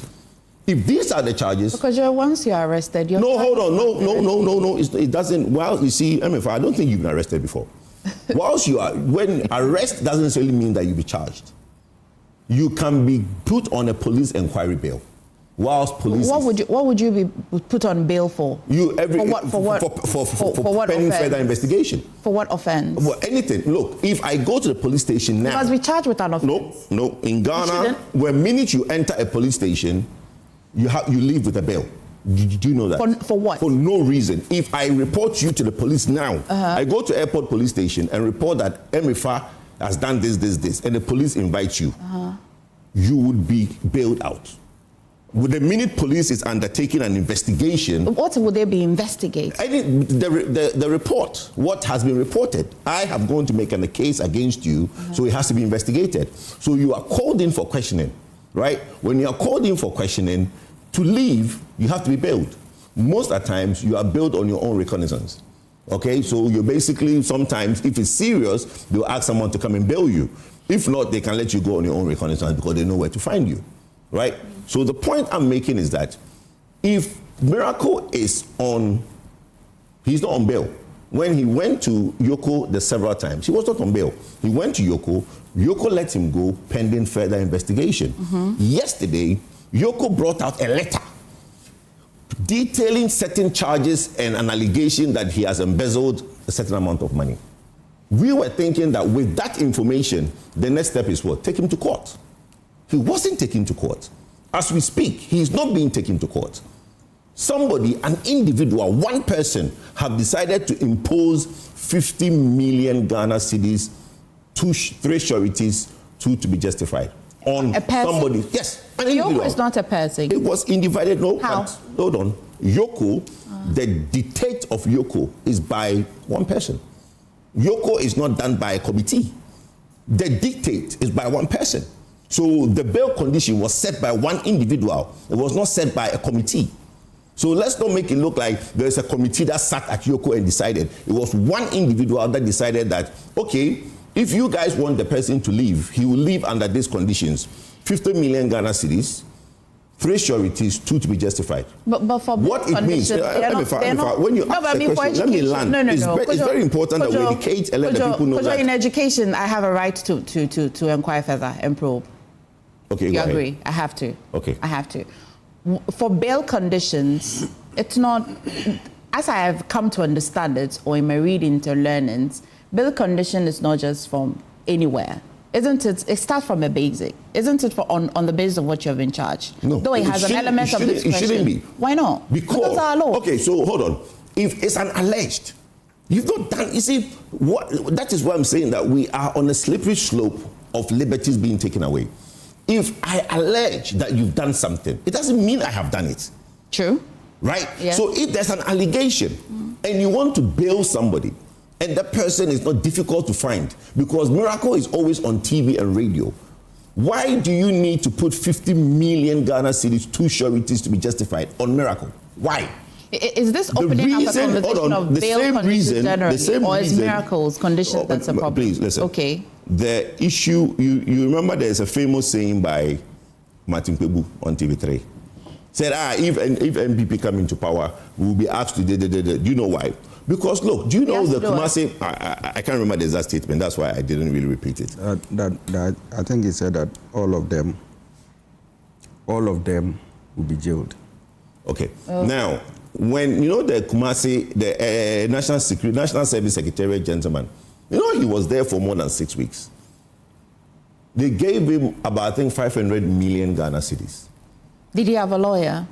Oh, it went to court. It was the court that varied the bail. But that's the point. But my point is that, you see, you are not getting the point, Emefa. You see, you are trivializing. You are trivializing. I am trying to explain to you why my 16-year-old. No, hold on. I'm trying to explain to you. A court. Hold on. If EOCO feels they have a case, I'm not scared. Look, rule of law, right? What makes this a democracy beautiful is the court. The court system is to protect our liberties.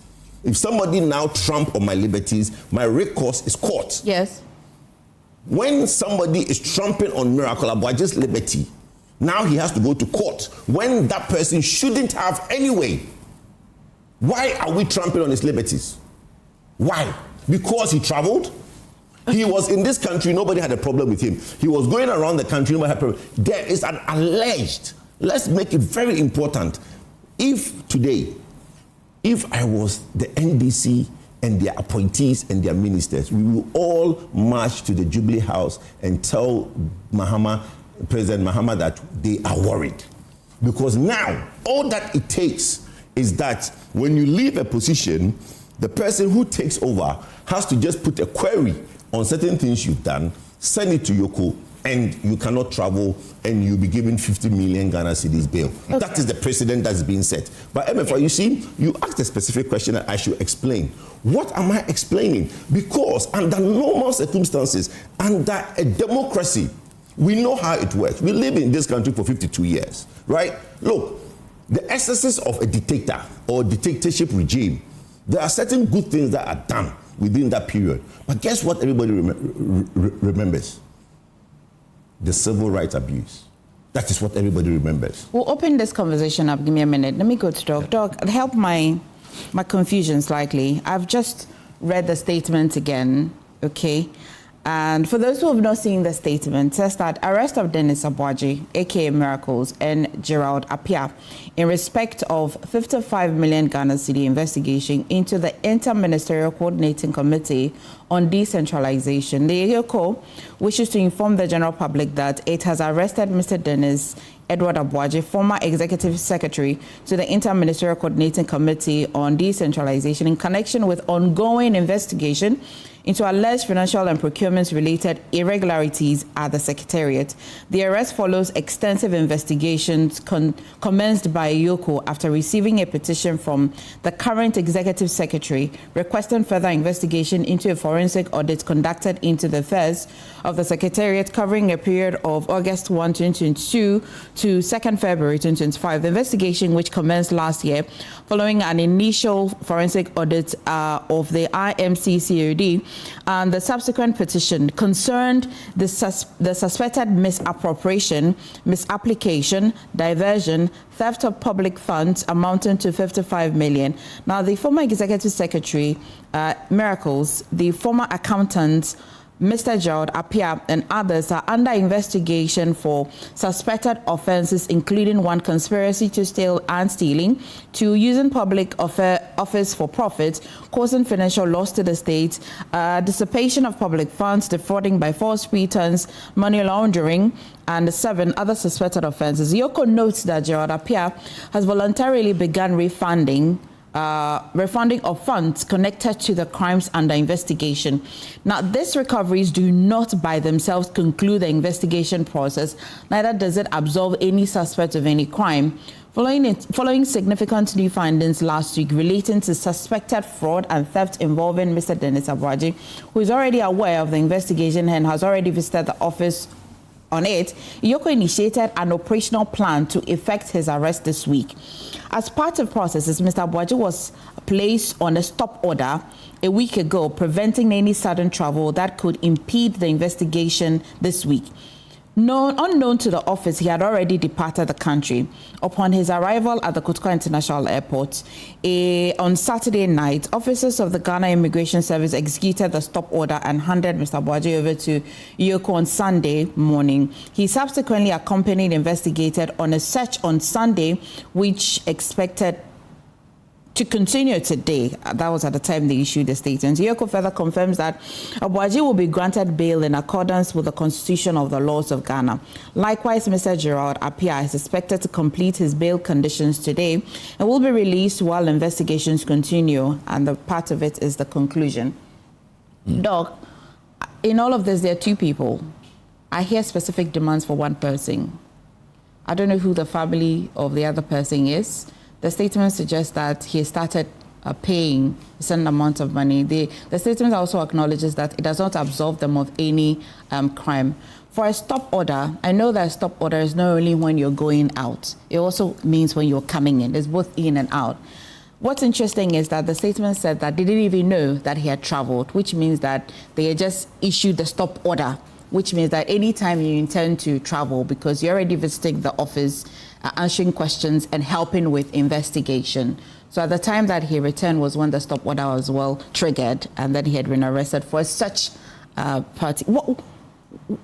They say that the bail conditions will be processed according to the Constitution. Do you agree with Kojo saying that bail generally is more like 1 person at EOCO setting a bail bond, and when the statement also says that it's according to the Constitution? And why are we talking about the other person who has started paying a certain amount of money? I think that let me start with the other person. Okay. And the kind of probably agreement, between him and EOCO, and why he has been made to pay, the money. I don't know the kind of money. The statement does not suggest he was made to pay. Mm-hmm. He is paying. He wasn't compelled. The statement does not suggest. He is coming out from his own free will. So that's how I will put the interpretation to pay. Yeah. So probably the clarity must come. You can't be forced to pay money that you have? No, probably it may be an understanding between the two parties. Dog, even if it's an understanding, you can't pay money that you have not taken. Who can compel you to pay money? So what it means is that he himself has accepted that he has taken monies and that he must refund. That's right. That's different from if you have been made to pay. No. So what I'm saying is this. All right. 2 people are being investigated. A process has started between the 2 of them. I don't know when the accountant's investigation started and then when Miracles' own also started. I think the statement suggests that they both, it had started from 1st of August 2022 to 2nd February. It didn't separate the 2. I think the 2 were being investigated together. So it means that it started simultaneously. I like to think, if I go by the statement. So we need to probably read meanings into it. I don't intend to do. Why would we want to go beyond the statement? But you're reading meanings into it by yourself. No, but there are things that are public knowledge. Well, but that's what he's also doing. For example, if you're refunding money, I don't have to read meaning into it. No, Refund is... Emefa, the issue is this. Miracles and what's the name of that man? Gerald? Yes. Okay. So Gerald is being investigated alongside Miracles. All right.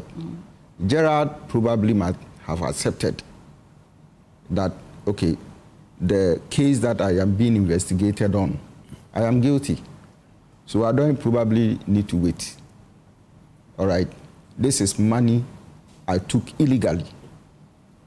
Let me refund it. That one is not coming with anybody instructing you, a court asking you to pay, all right, or EOCO asking you to pay. You understand? But the statement does not provide that clarity in there. All that the statement provided is that on the part of Gerard, he has started paying. Voluntarily. Okay, that's fine. All right. So it is equally assumed that maybe he feels that this money that I took was illegal. So let me refund it willingly.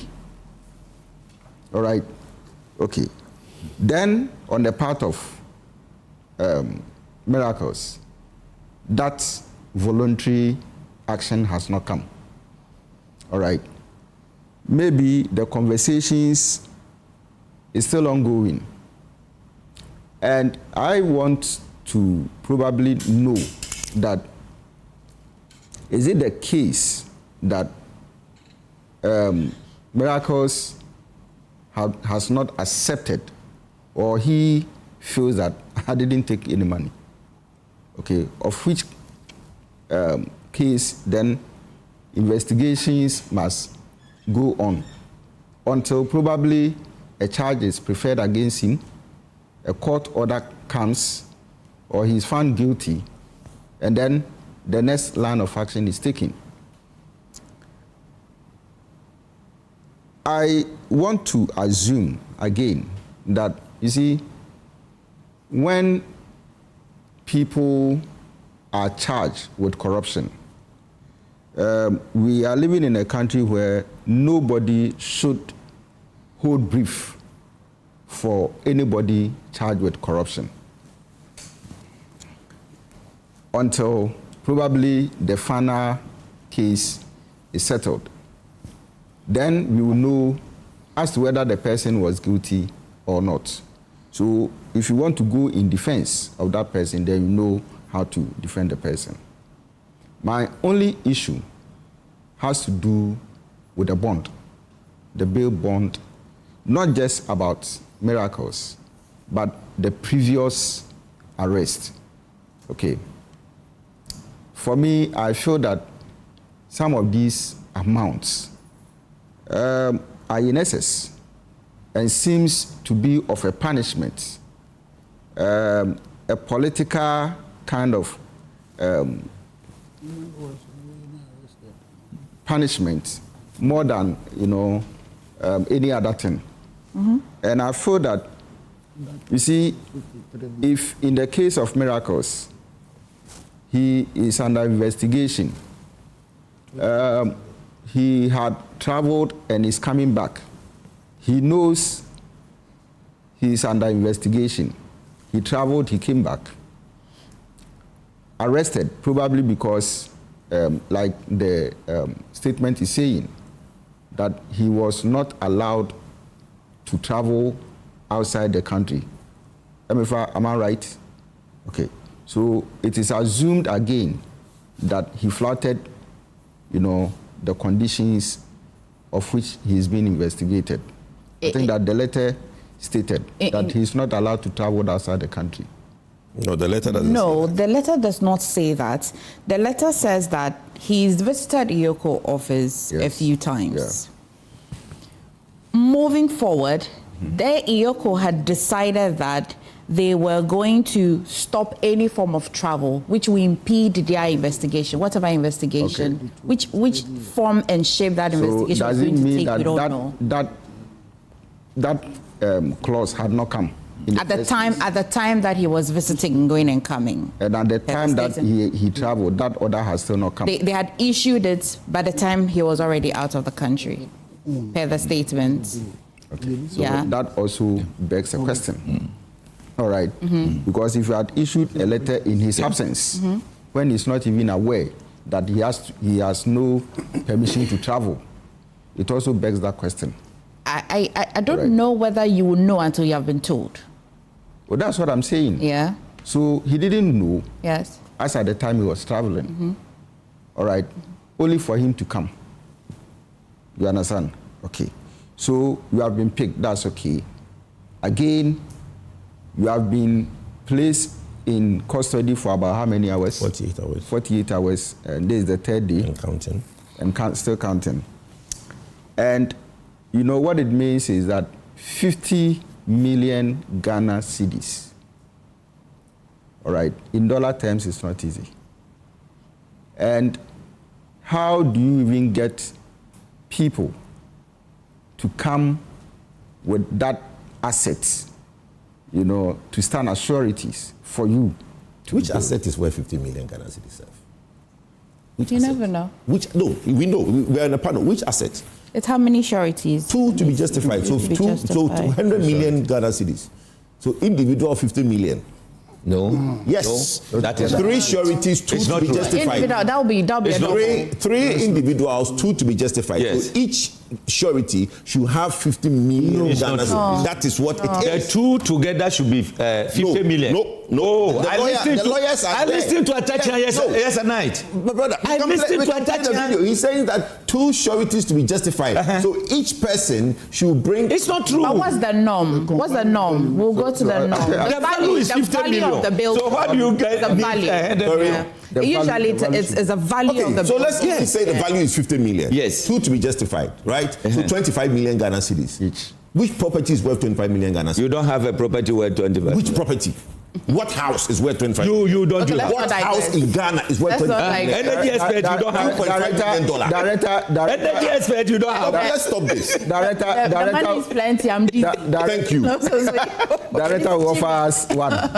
So for now, on this table, we have one surety. Me? Yes. Doc, why you was enjoying it? He's your friend. Doc, do you recognize that? Do you recognize that when a body is investigating you, every day when they come across new information, the twist and turn of the investigation changes? Yes. Okay. I understand.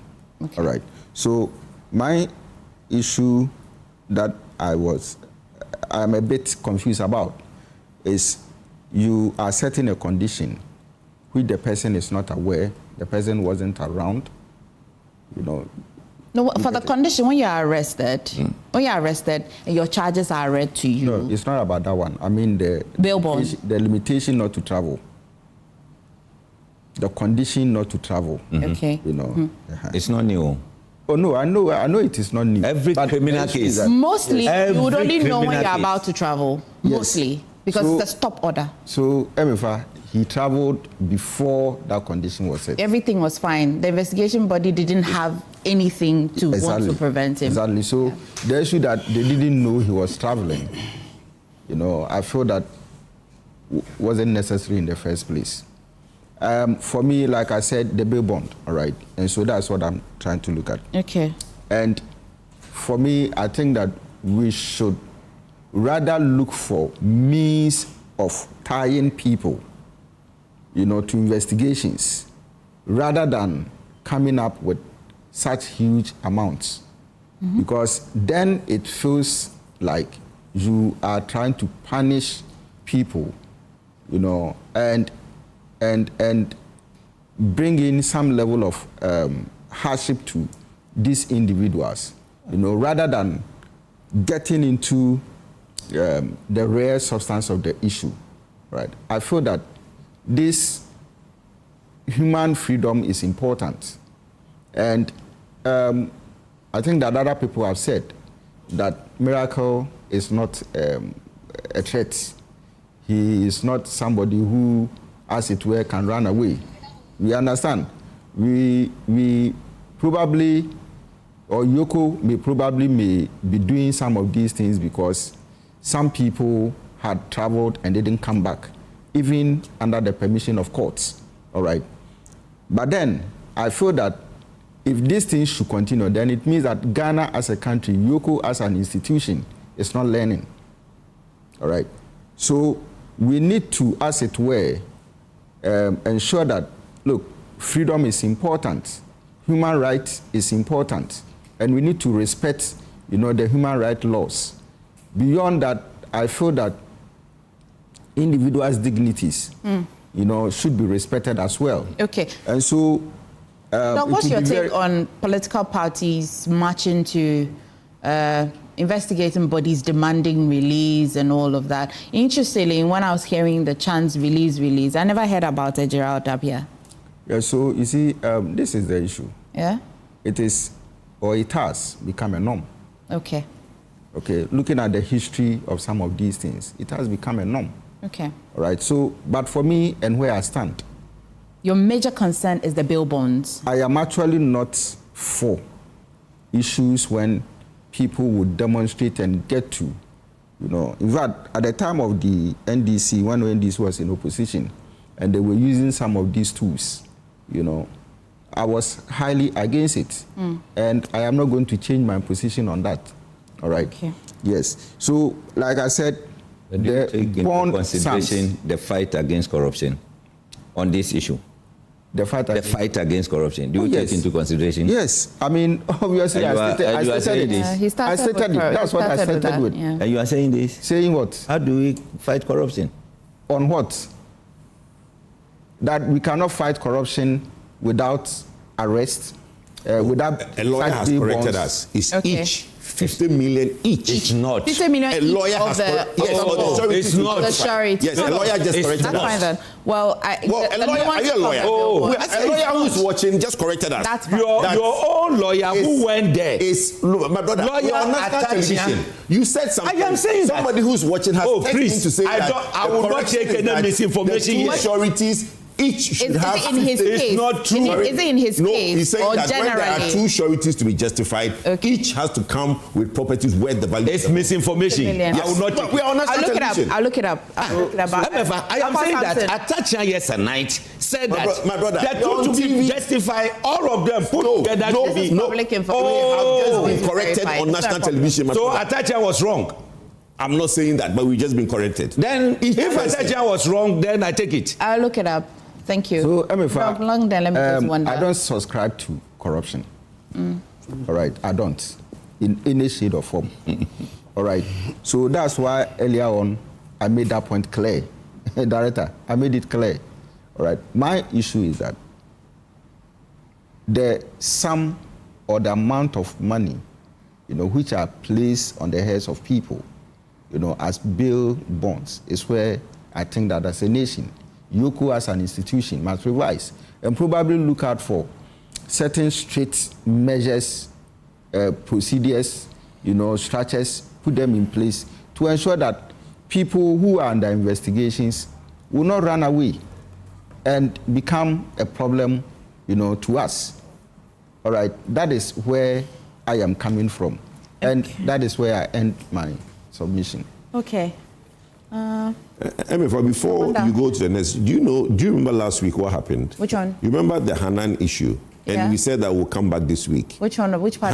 When Hanan was arrested, you remember there was an outstanding issue whereby the reason why he was picked up. They released him without any statement. Yeah, I think no statement was given for arresting him. I had a conversation with you guys on Tuesday. Then there was on Wednesday, Thursday, Friday. So I think that issue must have been dealt with. Yes, but there was no statement. Which one? By Hanan. Hanan. No reason was given for his arrest. No reason was given for his arrest. It's not fresh. No, his arrest. It's not fresh. Hold on. He was arrested at the airport. As we speak, no reason has been given for his arrest. It's not fresh. No reason. As we speak, no reason. Is that the first arrest? The Deputy Attorney General. That was not. See, when we remember we were saying that somebody put something on Facebook. And I was saying that Facebook is not a place to put anything. Somebody or the Attorney General put something on Facebook. I'm saying that is not where it's we take information from. Where would you have him? But you arrest somebody. Are we saying that we are just? That's what you see. That's why my 16-year-old is worried because people have been arrested without a reason. Hanan was arrested without a reason. Miracle has been arrested. How many times has Hanan been arrested? Not more than 5 times. Anyway, more than 5 times. So every arrest they should come out with a statement. So they shouldn't. Miracles one is the first of its kind. Willy. Oh no, but so you're admitting that there was no reason for arresting him. No reason. No reason how? You just said the first of its kind. The director. So that we don't confuse the two, Hanan and Miracles. You see. We are saying we want to fight corruption in this country. And I'm shocked about the conversation this morning. You have your personal liberty to protect. You have your own freedom to protect. If you decide to give out your freedom, you give it out. If you want to protect it, you protect it. However, the freedom of movement doesn't mean that even if you go to where you are not supposed to go, you still enjoy your freedom. There are limitations. Now, you've been given an office, and you know that the office comes with accountability. If you go there and then you did not open your eye, something goes wrong, and then you are being investigated, and you are talking about personal liberty and freedoms. What are you talking about? We are talking about 55 million Ghana cedis. Not that you need money.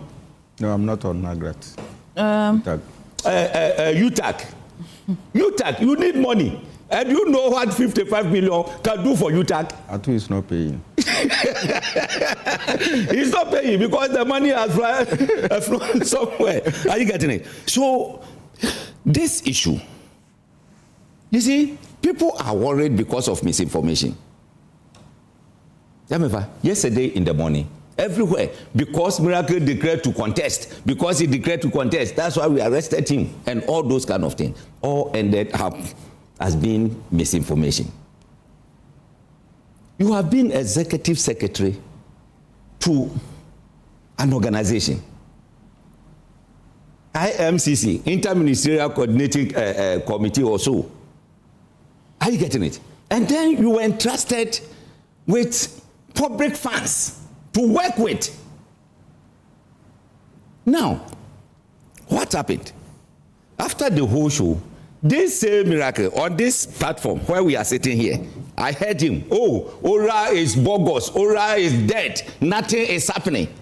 And Ora said, we'll resurrect. If we were dead, we are going to resurrect. Director. And I am giving you the chronology of this. Are you getting it? So that's the history behind the arrest. It's not history behind the arrest, but I'm telling you something. Okay. Huh? Yeah. Now, some people say, "As I want to and treasure." Ebesum. Are you getting it? So, the current executive secretary, going through the books, saw that there is something missing somewhere. And then he petitioned EOCO to do special auditing on this. So they investigated. And then they got to know that some 55 million were diverted somewhere or stolen or whatever, misappropriated or... Allegedly. Yes, allegedly. Let me use the word allegedly. Thank you for that. It is alleged. Yes.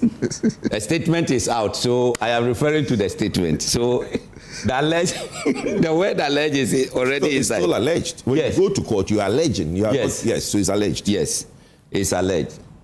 All those people who are in Sawam, they were alleged, but some of them are there, some are free. Are you getting it? Does the investigative body go to court using alleged? Yeah. The investigative body they go to court you are in charge until proven guilty or innocent. It's still an allegation. That's why it's called an allegation. Yeah. It's an allegation. Until a court of competent jurisdiction finds guilty or not guilty, it's still an allegation. Okay, Director. So let's go by that. It's allegation. So it's alleged that 55 million has been misappropriated, misdirected, misplaced, stolen, whatever. All the ways put together. And then they need to investigate. Thankfully, they got the accountant. And they started the investigation. Until yesterday, Emefa, did you ever hear that Miracles has been to EOCO before? No. Until yesterday. Dr. Tutu, did you hear that? No. No. Kojo, I don't think he heard that Miracles has visited EOCO. Bro, for your information, almost all government appointees have been to EOCO. No. I'm telling you, I'm giving you information. Almost all government appointees have been to EOCO. Take your time. Take your time. Yes. Take your time. Almost all. Take your time. I am just being specific. Because that's why I was telling you. I'm just giving you. You asked me. I'm giving you information. I am asking that. It's an answer to I what you asked. Miracle, not all government. Former appointees. Almost all of them have been to EOCO. Oh. It's okay. But it was made clear yesterday. It's okay. It's okay. Okay. So until yesterday, nobody knew. Even the party officials, they didn't know. If they knew, they would not go and stand there and say, because he declared intention to contest communication officer. But the chairman, those who declared, chairman who controls the party was not arrested because of the declaration. How much more communication officer? Even the general secretary.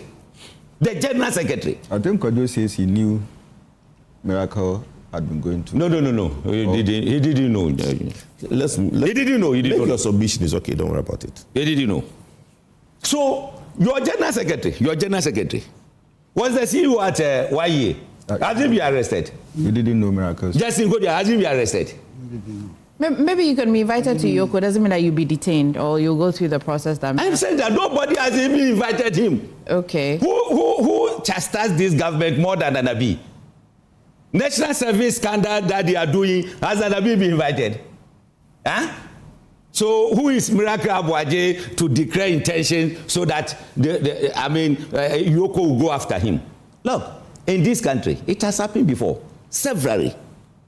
I no wonder we'll talk about it. You know what you mean? Those days, 14 years. Under his own government, 2012, 54 million. A bail condition for Wyoming by EOCO, 54 million Ghana cedis.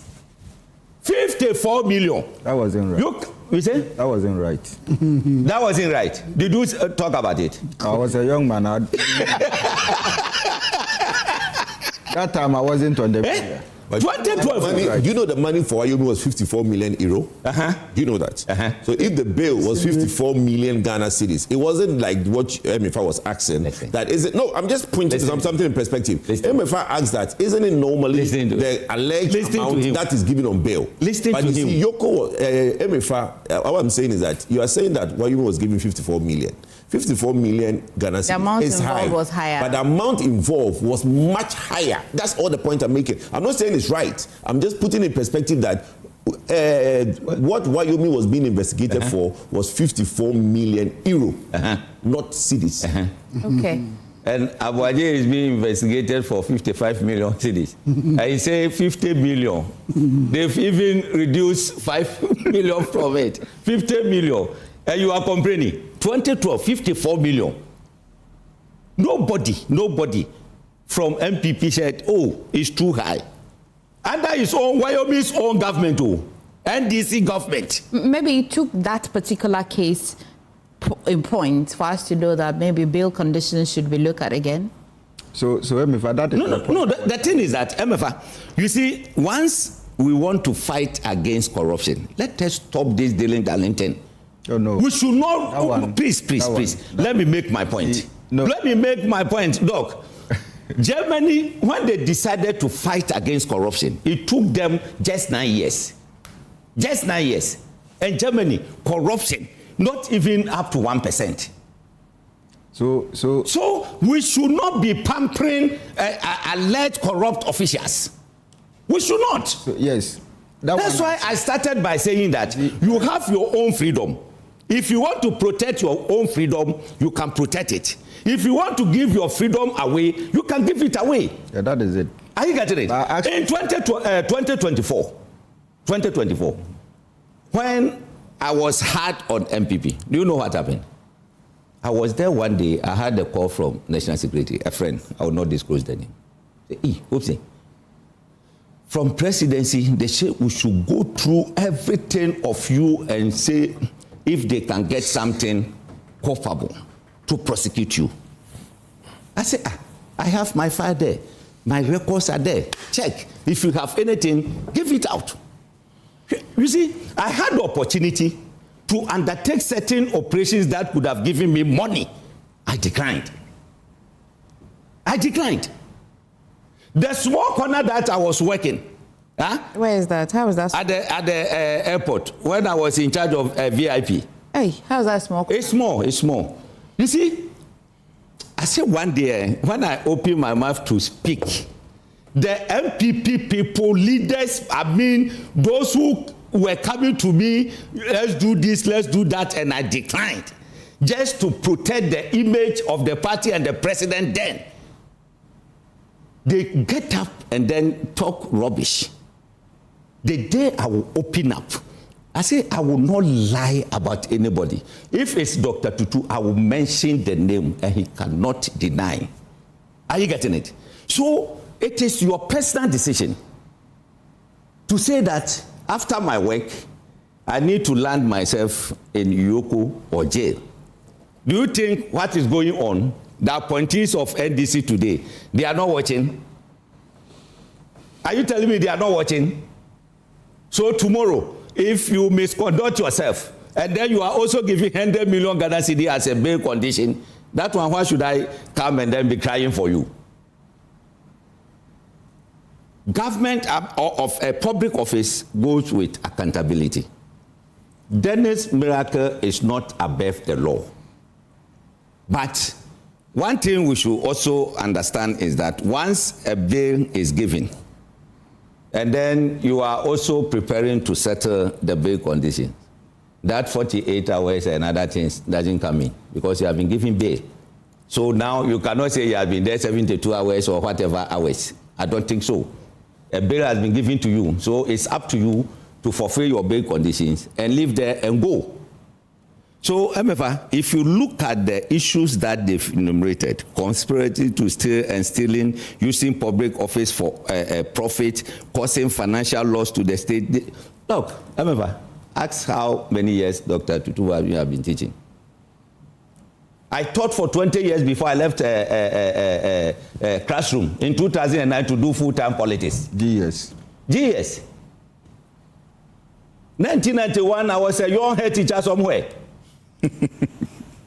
Are you getting it? Someone from school, without doing any work, get into public office within a year or two.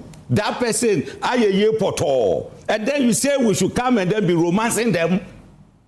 Doc, we cannot romance them. No. That one. We cannot. Nobody should control. And then, MPP, your actions. We need to ban them from talking about corruption in this country. Why? We need to ban them. We are dealing with corruption issues. You say you not agree. You are fighting against that. Why should you? I don't see that. I don't see that they don't agree that we should. What were they doing? Corruption. Did you listen to the agenda secretary? They're only saying that he. Did you listen to the agenda secretary? Did you listen to him? Yes. What did he say? Let me show you that. I said, we should ban them not to talk about corruption in this country until they come to power. Then if they decide to talk about it, they talk about it. You see, alleged corrupt officials, let us deal with them. Some of them, look, someone willingly saying that, oh, I am going to pay. And then he has started paying. Do you think he is paying from his sweat or the looted money? The alleged looted money. Are you getting it? Why are people saying that, oh, we want to go into pay bargain? Why? When we to miss issue, SM Bank issue came, hey, this one is which and that. What has happened? He said he was willing to pay. Can you pay something that you did not take? Can you do that? Let us be serious in this country on the fight against corruption. Look, if government official today is involved in corruption, Emefa, you see me. You see how we deal with that person. We are not going to romance any corrupt official. The law must take its course. If we don't do that, you know, what you people are doing now, it will embolden others to get into the corrupt activities because they know that the party people will come and then make noise and he will be released. But we know that it's also human beings that superintend these investigation bodies. And is there a possibility or a chance that it can be used as a vindictive tool at all? Do you anticipate that at all? If you don't want any vindictiveness, don't go and then dip your hands in public purse. Don't do that. It has not been confirmed. Oh, I'm not talking about only Miracle. There are two. Yeah. 55 million is involved. The two of them. He is the accountant. Is it? He is the accountant. I am saying the two of them. So they are involved. He has accepted. The executive secretary. Executive secretary, if you don't approve something, how can the accountant sign and then take out the money? How can that happen? Okay. So, how can that happen? Are you getting it? So the mere fact that one has started paying, it means that yes, there was some kind of find something. There was some kind of loot. Are you getting it? I see. Oh, Kojo, somebody has allow me to speak my mind.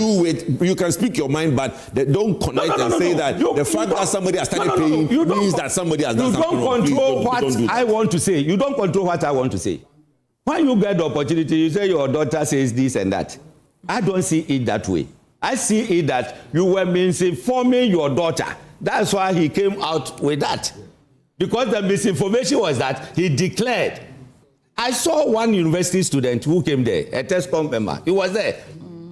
They were asking, why should Miracle declare intention to contest and then they arrest him? They said, have you heard from? Then when they read some of the decision, then he was just there. Are you getting it? They were there without knowing what they were doing. Yesterday, it seems your station showed some. They asked them, why are you here? They said, oh, we were home, and then they said, we are going to do demonstration. About what? They don't know. Some guys were picked from the Accra Center there, Art Center. They said, oh, our madam has been giving us money. So if our madam has been arrested, we will not agree. They thought even it's a woman inside there. They didn't know it's a man. Are you getting it? So the people there, and then they are saying, look, they've been giving them money. When they go and say, oh, 100 cedis, then they take it. Then they transport them to the place just to come and make noise. It doesn't go well for this country. We are determined to end corruption. If not ending it completely, at least we should bring it to the minimal level. But we should not be emboldening people to continue to do that. So if you are involved in any corruption activity, let us allow the state agencies to work. Emefa, do you think that what has happened? I am not saying Dennis has stolen money. But what has happened to him? Should he come out? And next time they had the opportunity and then he's put in the office.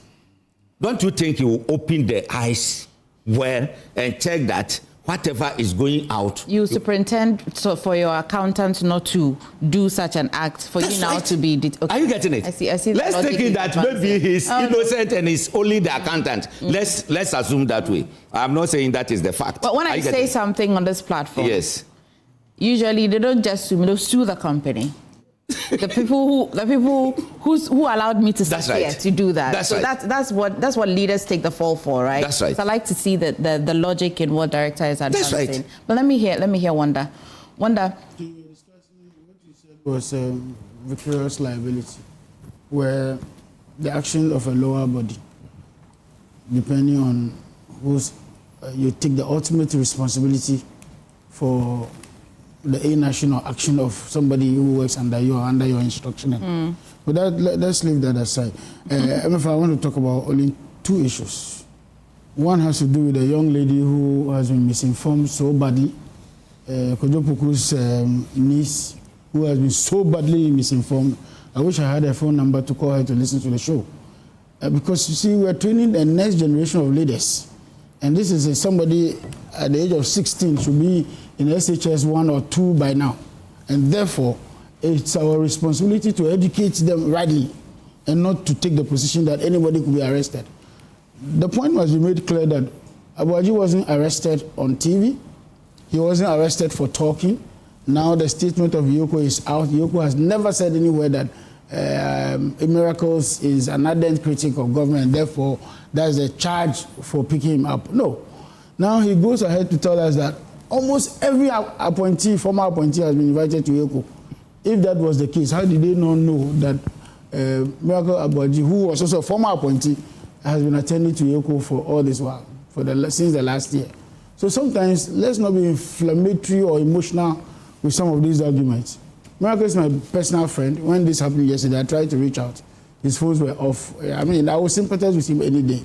It is not the intention of anybody in public office to leave office and be hounded by security officials or any investigative body in this manner. I mean, it's the most biggest disservice you can get serving your own country. And so it's a difficult moment for him. And therefore, when we talk to these issues, let's put aside the emotions and deal with the issues within the context of law. EOCO says, for the past 1 year, or since last year, they have been investigating this matter. They were petitioned by the current chief executive of the Interministerial Committee on Decentralization. They did a forensic audit. They found some things, and that Miracles has been invited. And then in the last 1 week, the EOCO as a body took a decision that they were going to arrest him, and then sent a stop order to immigration.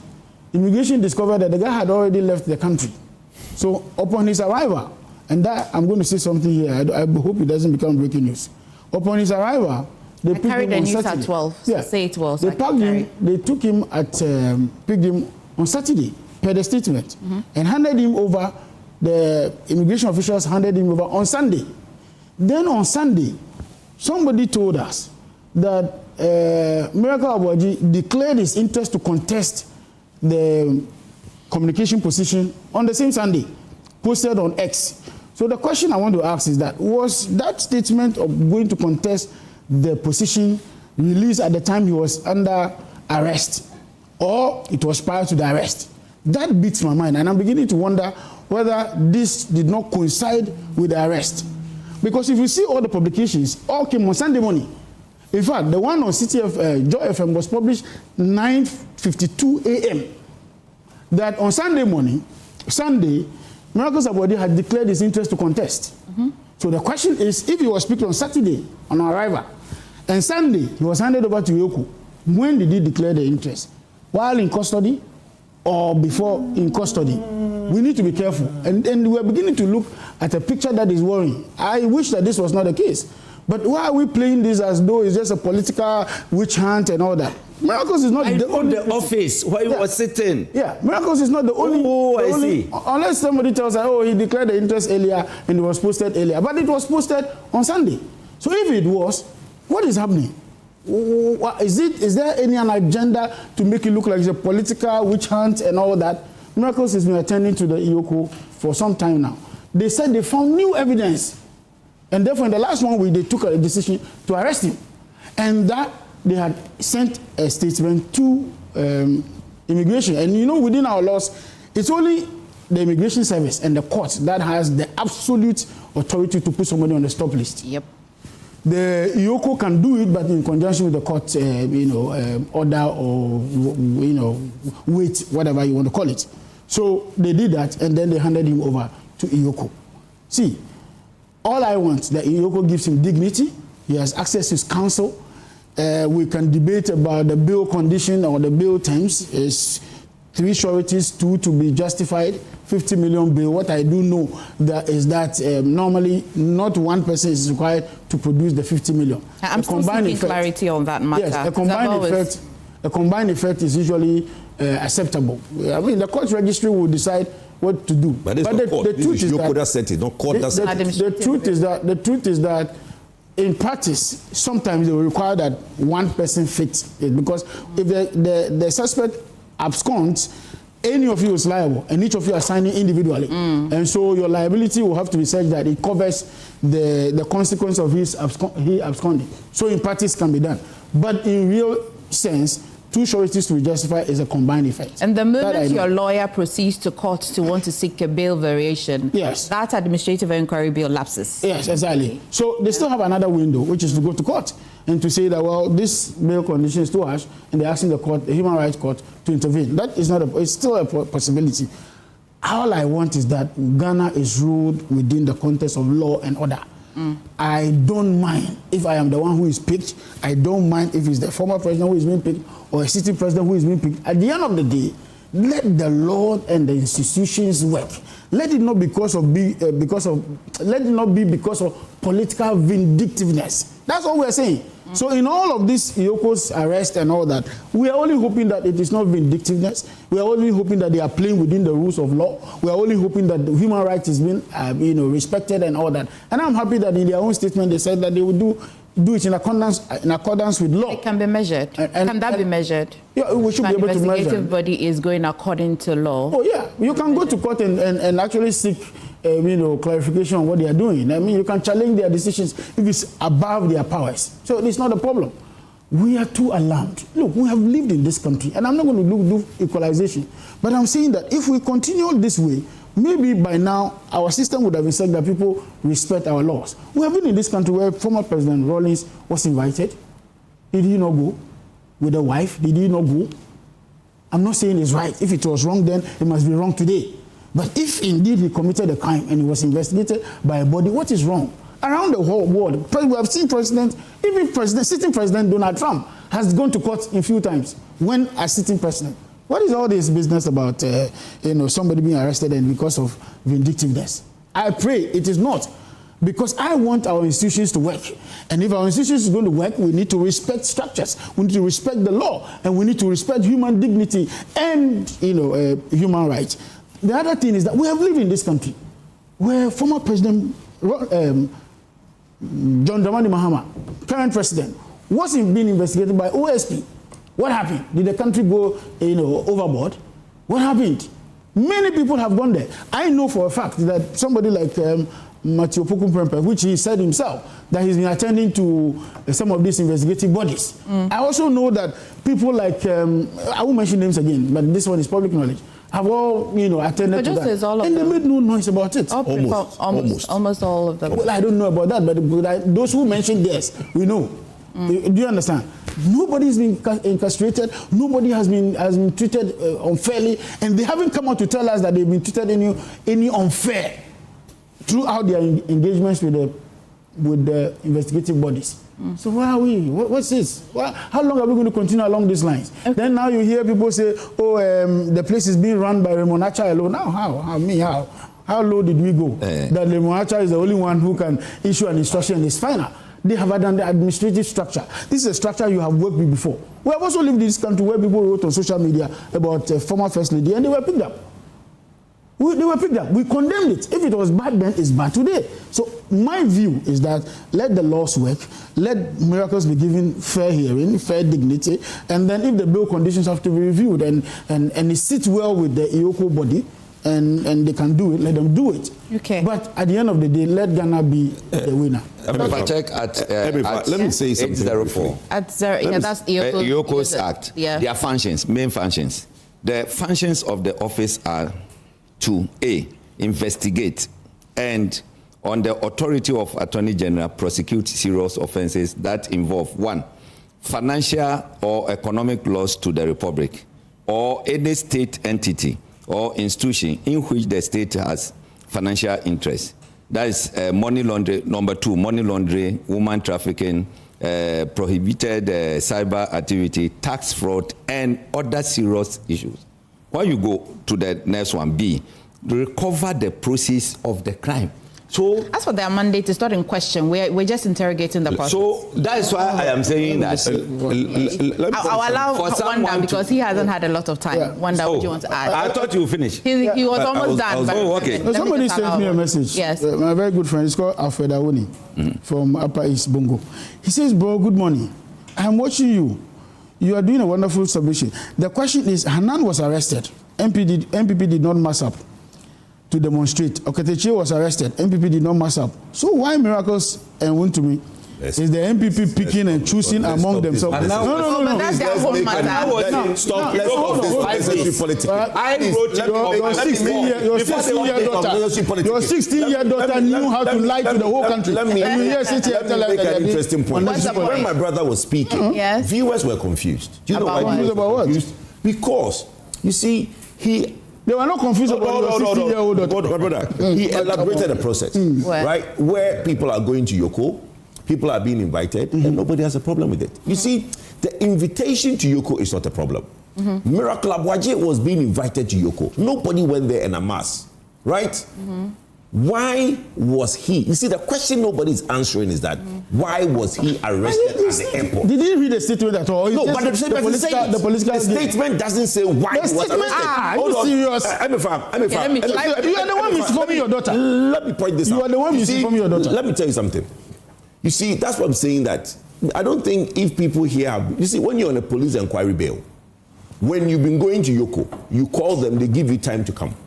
When you go on your next visit, right? If they have finished their investigation, they will call you to come. When you go, then they will officially charge you with a crime. If EOCO is investigating, if any security agency is investigating you, and you're already visiting them, they don't issue a stop order. What is the stop order for? Okay. Let me finish on this point. Let me finish on this point. Because do you know what a stop order is? You only put these things on when you cannot locate and you think the person might abscond. Look, let me bring your mind to something. Provincial. Edwin Provincial. What has happened to Edwin Provincial?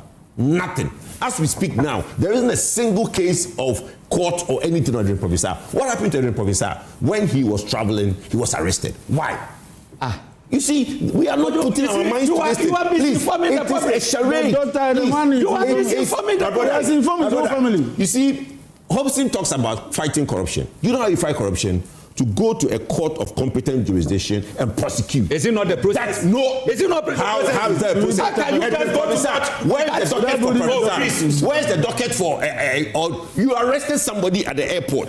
You have not. You see, if you are saying that, according to the letter, you are saying that you have finished investigation and you are going to arrest.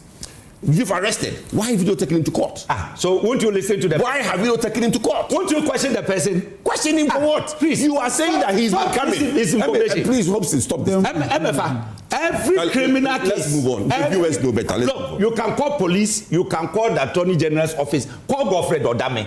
Every criminal case, they put you on stop list. Every criminal case. Let's move on. What are you talking about? The man doesn't have a problem. The problem we have is the conversation has taken a more legal turn, if you understand. The nuances are a bit more legal. So maybe we'll leave it for the lawyers to come and give us some education, because I don't want to. But the misinformation is becoming too much. Okay, I just find it very interesting that if EOCO has been inviting you every time you go, you come, EOCO says that they decided to go and use what's the term? They decided to go on an operation, right? To undertake an operation. An operation. Yes. You know, because I like to think that no investigative body will go on a journey where they don't have anything on you. Or they can. Even when he was finally handed over, they went on the search. Yes. They took him to go do a search. Yes. So it is not as though they just arrested him for arresting. Okay, so what would have happened if they look? You've been calling him, he's coming. You are inviting him, he's coming. You see, that is where the vindictive comes in. You are inviting him, he's coming. No, Emefa, you are bringing a point. Why? You have been inviting him, he's coming. He traveled, he came back. You know he's back. Why not invite him on Monday to come? How do you know it's you see? No, but you know what I'm saying? You are looking. What I'm saying? You invite. You have his number. Hold on. You have his number. You invite him. He come. He's never stopped coming. My point is that if it's not vindictiveness, where I want to show you where power lies. The point is, why not invite him on Monday to come to the EOCO office? So for all the 1 year, they didn't show you where power lies. Why do you need to go and arrest him? You know, it's not EOCO that arrested him. He's not hiding. He's on a stop. He's on a stop order. What I'm saying to you, immigration is what will hand you over, or is that not the process? What was the need for that?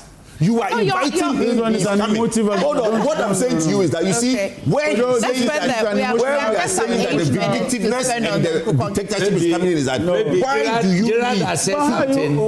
do you need if you are inviting him and he's coming? Why do you need to go and why do you need to put a stop place that going to arrest by the airport? Maybe let's say I came. Provincial worked in this country. Nobody arrested Provincial. Everybody know who Provincial is. Provincial got to the airport. He was arrested. Per the statement, it suggests that when you're put on a stop order, they do not want you to impede their investigation when you are out of the jurisdiction. Exactly. That's all. Well, that's fine, but he had already traveled. The point I'm making is that you are inviting him, he is coming. Okay. You invite him, he comes. Why, if you need Miracle to attend to you, why didn't you call him on Monday? Why do you have to arrest him at the airport? He has not been run away. It's lucky they did not arrest him in the flight when he was in the air. Let's see. That is where everybody. That is why the vindictiveness and our liberties are being taken away. Let's spend a few minutes on the Nkukwa Kitten matter. Okay, Wanda. So most people are concerned about the fact that the Nkukwa Kitten, when the Agric Minister faced the committee, he didn't tell us the success stories of the. Are there any success stories at all? There are a lot of success stories. You know, we are in a moment where there's a lot of distortion of information, and suddenly we are seeing the opposition party trying to take credit for a report that the minister decides to tell you that, oh, we have implemented the project. So far, these are the things that are happening, and we want to let you know. Then suddenly they say it's a scandal. Come on, please. Elevate the debate. Opposition. No, that's 240 million Ghana cedis. We can't just discuss it like it is an estimate. Opposition. 245 million. I know opposition is not easy, but it takes a lot of work. No, don't worry about opposition. Deeper work than that. No, but the narrative you are bringing is because what... No, the 240 million is the budgetary allocation. I'm saying... You're arresting somebody for 50 million, allegedly. 255 million, you think it's a joke? So you see the propaganda? What's the propaganda? 50 million Ghana cedis... They were so lazy and so inept as an opposition, so much so that they have to wait for the minister to give his own report. Then suddenly they say it's a scandal. I come to you and say we have scandal. Come on, please elevate the debate. Isn't it a scandal? That's what we did in opposition. We investigate, we find out, we break the but you have investigated and told us. We haven't investigated. You're asking the question. They have investigated and told us. It's the Greek minister that's telling us this. Don't talk to me. Listen to me. Let me calm down. Now listen, I'm saying that. The minister today. I'm saying that the minister was giving a report, an update. And in fact, he was talking to the assurance committee, right? Yes. If I'm not mistaken. And he was telling them that, look, we have implemented the project. So far, this is what we have done. There are 3 levels of this whole project. First of all, it falls under the bigger picture called the Feed Ghana project. And this is the poultry dimension of it. And even the poultry dimension comes in 3 levels. We have the householder, we have the smallholder farmers, and then we have the commercial farmers. We started with the household project because... Is it the household people that are chewing it, you know? It's the household. Some of them. They read them and then they ate it. Yeah. Now, what was the intention? No, but what was the intention of this whole project? First of all, we wanted to reduce our import cover on poultry products. We spent so much, over 600-something million or so, in importing poultry largely from Brazil. And you know, in chicken industry, those in Brazil and Co. do not eat the layers. They don't. Why? Because the layers... You can't eat your sauce. No, not just that. Because the layers, they are infused with a lot of chemicals. So they don't mate to bring the eggs. It's by feed and it's by, vaccinations and all that. So they feel it's too much chemically concentrated. But you and I, when we go to the chop bars, it's the hard one we like. I don't go to the chop bar. Oh, you don't? You do restaurants completely? Oh, that's nice. That's a good cooler. That's a good cooler. So the idea was that we want to reduce our import cover. How do you reduce import cover? First of all, you produce yourself on your own. then you also, through education or whatever you want to call it, communication, you allow your people to have taste for locally produced. Let me ask a direct question. Do you think this policy was well thought through? I think so. But obviously, every policy does have challenges, and these are the initial stages. Now, people say that, oh, the smallholder farmers, the commercial farmers were not part of the process. That's not true. When the chickens arrived, the day-old chickens arrived in this country, it was the smallholder farmers and the commercial farmers who bred the chicken from the day-old chicks to the 1.5 months before it was given out. That was a good revelation on Newsfile on Saturday. Yes. And I find it quite worrying that the Poultry Farmers Association, the president who was on Newsfile, didn't confirm or deny that. But he was quite big on the fact that the poultry farmers are not being used, are not being involved in the process. Exactly. But didn't acknowledge the 1 month that they were given. Because their phase was not yet due. I told you it's 3 levels. The household, the smallholder farmers, and then the commercial farmers. No, I'm talking about when they had to nurse the chicks to about 1 month before handing it over. They couldn't have given it to everybody. But some people are late. Yes, they were selected, holder farmers who took in the chicken, fed them for the 1.5 months before they were given to the households. So it's not entirely true. Just get clarity. Those who consumed it, is it the one that was given to them to the household? No, it's to the household farmers. Okay. Of course, some of them got 5, 10, 20, and all that, which were smaller. Now, my concern going forward is that I think that going forward we should concentrate on the smallholder farmers and the other end, which is the commercial farmers. Why? Because they can produce in larger quantities. They have the technical expertise for it, and they also have the space and the infrastructure to hold some of this. Even the feed for the poultry, the bigger farmers and the smallholder farmers are better off than it. Obviously, for the households, it was for consumption. However, what government wanted was for them to be able to transform those businesses into bigger ones. So I didn't have farm before. Today I'm giving 50. I start with 50. 50 best is a lot in the industry. Did this person have training? Did they know how to rear chicken? Oh, people were giving training. They were giving training before. But you see, again, like I said, challenges will come in every project implementation, and this cannot be a standard. Out of the 245 million, how much have we spent and how much do we have? Do you know that they would have anyway gone to buy some from the market? Even so it's better for them to chew their own. So in one breath. Say it well. No, I'm saying that instead of going to buy the one from Brazil, which would have been chemically injected. Anyway, they would still have eaten chicken anyway. The difference is important. Anywho, they still would have eaten anyway. So for me, I think that is a good project. A lot of attention has to be paid to it. I want the Agric Minister to pay attention to some of these things and begin to, let's scale it up to the smallholder farmers and to the commercial farmers as quickly as possible so that people are forced to go and buy from Doc, we're wrapping, we have just a few minutes to wrap. Doc, I thought you let me come in afterwards. No, it's very important. It's very important that when the I want to go to Doc. No, to be fair, when we started today's conversation, you were the one that started. It's a politically active affair. I agree. But if you agree, then let me have the right to then Prof can come in. I want to hear. So that means you want the NDC to stay there against NPP. No, of course. No, but that's what it is. No, that's not what I'm saying. I have the time and I'm sharing the time. But I'm just saying that we have time. Everybody will have you're wrapping up. You're giving him a lot of time on this matter. Are you going to give the MPP time on this matter? You will have your time. I want to go to Doc first. I just go. The NDC has You're spending the time. You will have your time. I just want to ask Doc for policy direction-wise. You would hear Kofi Bento quite vehemently. He says that the policy was not well thought through. He just says it's not well thought through. Do you share that same? Yeah, so I do. The reason is this, that the political narratives, campaign messages, normally becomes popular and it becomes it is turned into a flagship, policy, basically because people are buying into it. I've done a recent paper study with an Indian professor trying to look at political innovations, smart governance, and its implications on community resilience and development. And Emefa, one of the key things that came out was that political innovations, normally fail to connect with community resilience. And it is an issue of policy and how policy can be deliberate. I hope you get me.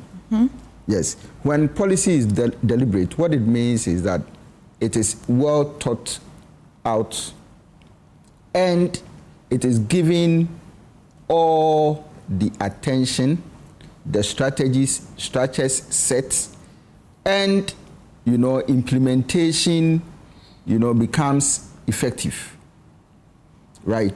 So the first time this policy, free SHS, was announced, you remember the scrutiny it went through? Yes. All right. Yes. Now, what it meant was that at that point, people didn't believe free SHS because people felt that it was not well thought out policy, and that when it is implemented, we cannot stand the shocks that will come. Doc, is there any policy ever that's been introduced in this country that that is where I am coming to. I think we need to get to that bridge and probably learn how to cross it and cross it very well. Who should be formulating the policies? The political parties or the technocrats? Yes, the political parties. They themselves? Yes, in conjunction with, technocrats. So that is why political administration becomes very important at every point in time. So somebody comes out with an idea, normally in academia, we call them vision carriers. Vision carriers come up with ideas. When we see that it has been embraced by Ghanaians, the next phase of it is that get politicians who understand that policy, get technocrats, experts in the field, bring them together, and then turn that message into a sustainable policy. All right, so that when you get into office and you are going to implement it, you know how to start have your safeguards. Exactly. Yeah. Okay. Now you see this issue about Nkoko Nkiti, obviously from my background, from the village, I understand it because I've gone through a certain process which gave me that knowledge. And so when it came up and media people started asking questions, in fact, I was one of the few guys who said that Nkoko Nkiti can help, as it were, reduce poverty within our local communities. All right. But you see, I was shocked to have heard what the minister said, that people are eating. That's one thing. He also says that the people didn't have the buyers. Once we buy in our own Nkoko. So I'll come to that. Doc, except that our time is small. Yeah, so you see, he even went further to say that about 50%, no, I think it's the Poultry Farmers Association who said that 50% of the chicks died. Yes. Prematurely, yes. Meaning that if we started with 1,000, we have about 500 left. 500 left. Can we call that success? Okay, it's a question. Right. It's a good place to yes. Kojo. And you see the issue about feed, which they talked about. But I see, Emefa, let me go to some policy recommendations. Doug, as for policy recommendations, I can even come to, that is my bite. I can even come to you for you to write it out for me. I'll bring it. No, but you are not the one who is going to. When you put it out, I will carry it. Don't worry. There's my Joy Online. There's JN Today. Don't worry about that. Give it to me wholeheartedly. No, but you see, I still believe that my landing point is that from my readings, there's a disconnect between the government of Ghana and then the statement from the Poultry Farmers Association of Ghana. Okay. All right. And that disconnect largely comes from the fact that, at a point in time, the Poultry Farmers Association, I think that when Wanda was talking, he said that they were involved. But when you read the other thing, they even said that they were not given that kind of authority and privileges, to be able to, guide the policy very well. Okay. Okay, so I think that going forward, Kojo, that disconnection should... I was drawing the attention because okay, they didn't acknowledge any form of involvement at all. It was only when we heard that on Newsfile that I... Well, the most important thing with what Doc said is that when policies have to be thought through and all that, and Ghanaians will be happy to know that the recent policy committee set by Dr. Mahmoud Bawumia, and at this juncture, I'll greet Doctor, good morning. The most important thing is that everybody should know that the 21 committees, and the money is good. The 21 committees, when it comes to Dr. Bawumia, everything is good. The 21 committees set by the policy committee set up by Dr. Mahmoud Bawumia is to do exactly that, to make sure that policies that we come up with, and we are going through line by line of our manifesto, a lot of the policies that are out there, to basically get the policy committees to think it through, so that when the Ghanaians give the new MPP a chance under Dr. Mahmoud Bawumia, we will do a much better job than these guys are doing. But let me say something. Look, 15 million Ghana cedis was spent on the Akonfem. Ghanaians did not get value. At least with the 245 million in Koton Kitenkete, Ghanaians are getting value. You know the value Ghanaians are getting? They are getting nutritional value. At least they are confirmed flew away, so nobody got nutritional value. With them Koton Kitenkete, they are getting nutritional value. So they are chopping it and getting a bit of protein in their system. People are being hounded for 50 million. And somebody wants to sit on this platform and say that 245 million Ghana cedis is an experiment.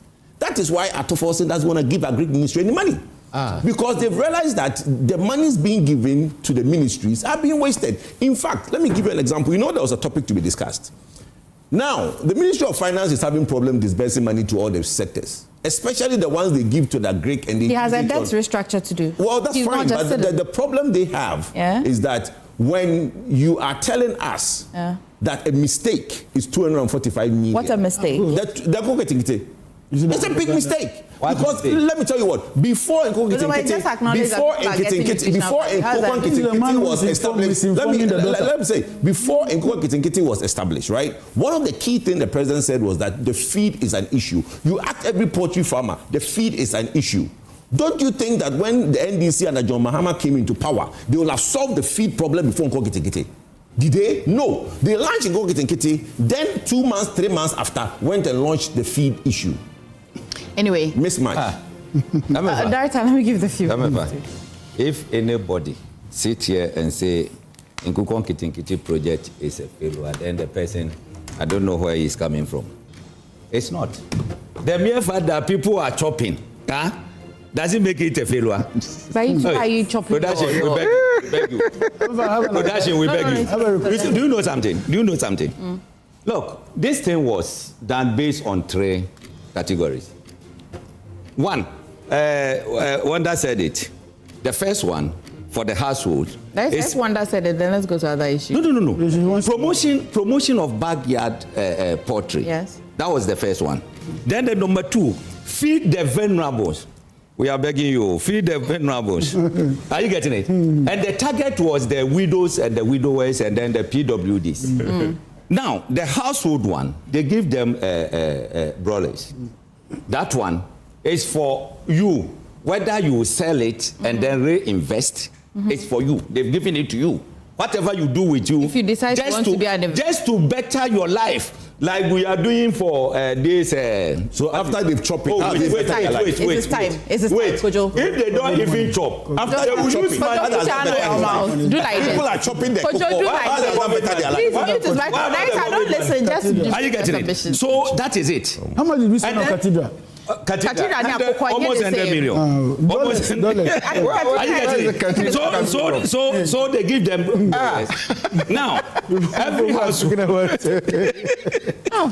Are you getting it?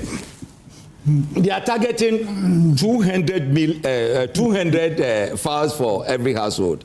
That was given to the district assemblies to be distributed. Yes. The number 2 feed the vulnerables. That one, they give them layers. Yes. Because they want to give them some kind of a trade. Are you getting it? Yes. A widow sitting somewhere. So Emefa, the policy should have been called Operation Donate Chicken. Operation Donate Chicken.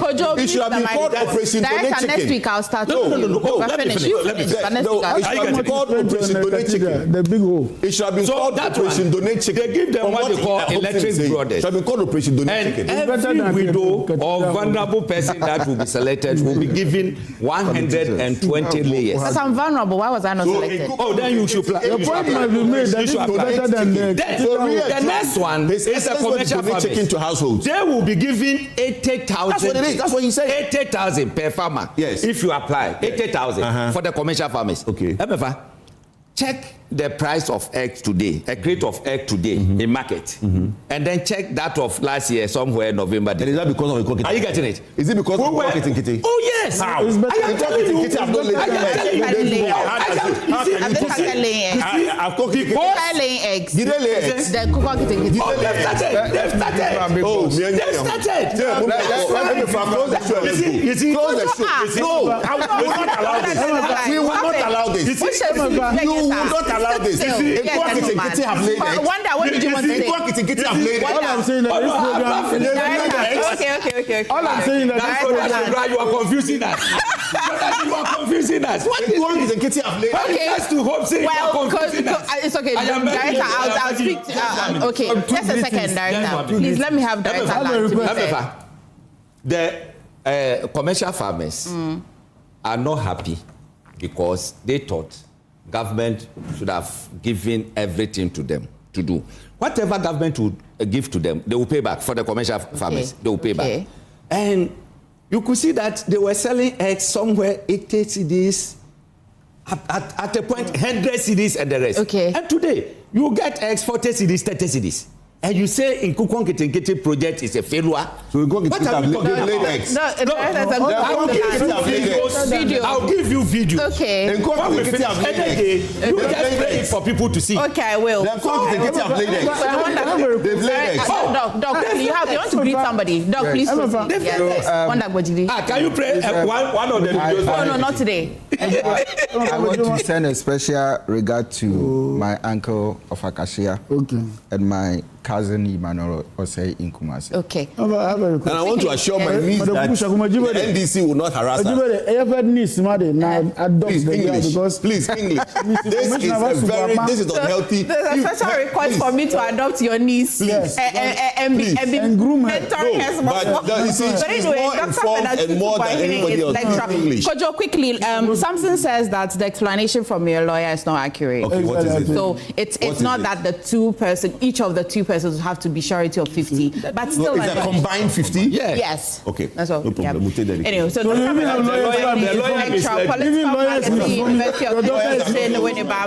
Kojo Poko, Executive Director, ESEP member, NPP Communications Team, Hobson Addo is Director of Field Operations United Party. To be Mwanda Marilo is Development Analyst, member of NDC Communications Team. To be Kojo, I also want to acknowledge the fact that for bail bond and its nuances, it's a bit varied, and so I don't think it begins and ends as whether it is 2 or 1. It's a thing I'm interested in. I want to look, and then I'll come and what I discover. Thank you. Yes, yeah. May I give you home?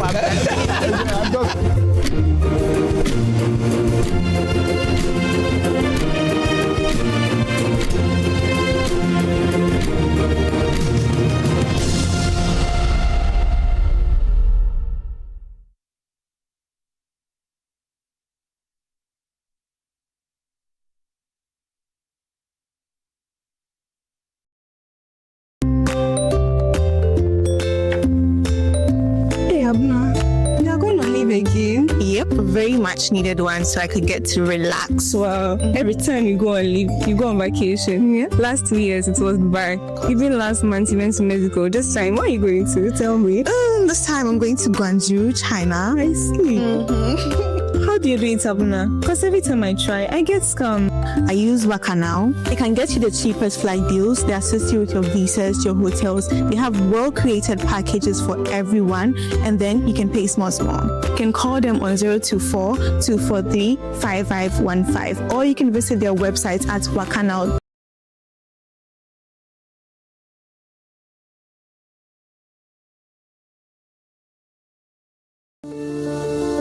Palladium Residences in Achimota isn't just an address, it's the home you truly earned. Secure your place with just a 10% deposit and choose from beautifully designed modern apartments or spacious townhouses built for everyday comfort. This is more than a building. It's a vibrant, curated community with a clubhouse, state-of-the-art gym, and an on-site hotel, all at ABC Junction, minutes from Achimota Mall. Enjoy city energy while retreating to your private sanctuary.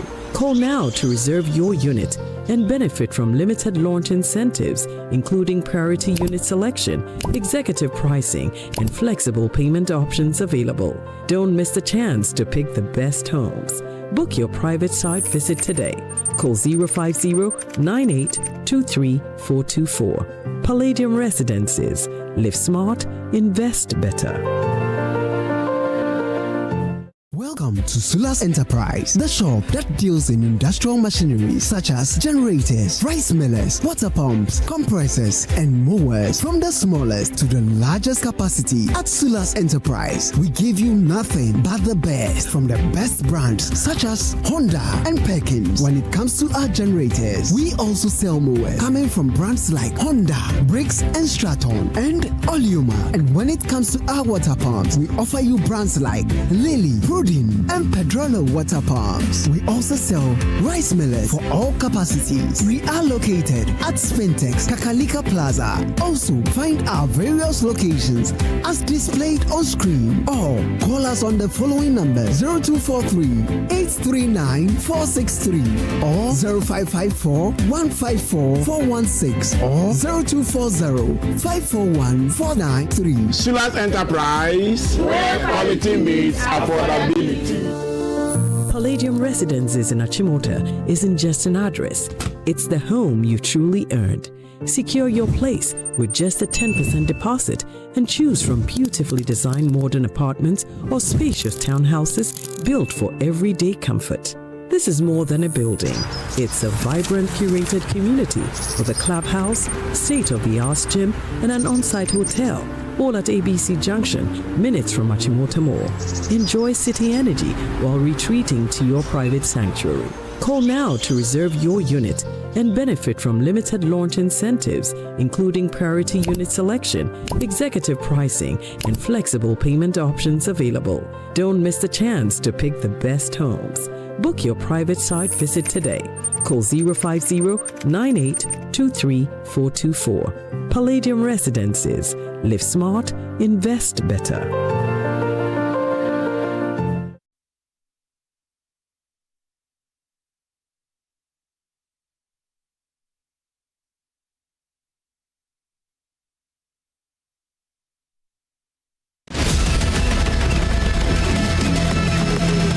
Democracy is by choice, not cash, not coercion, not corruption.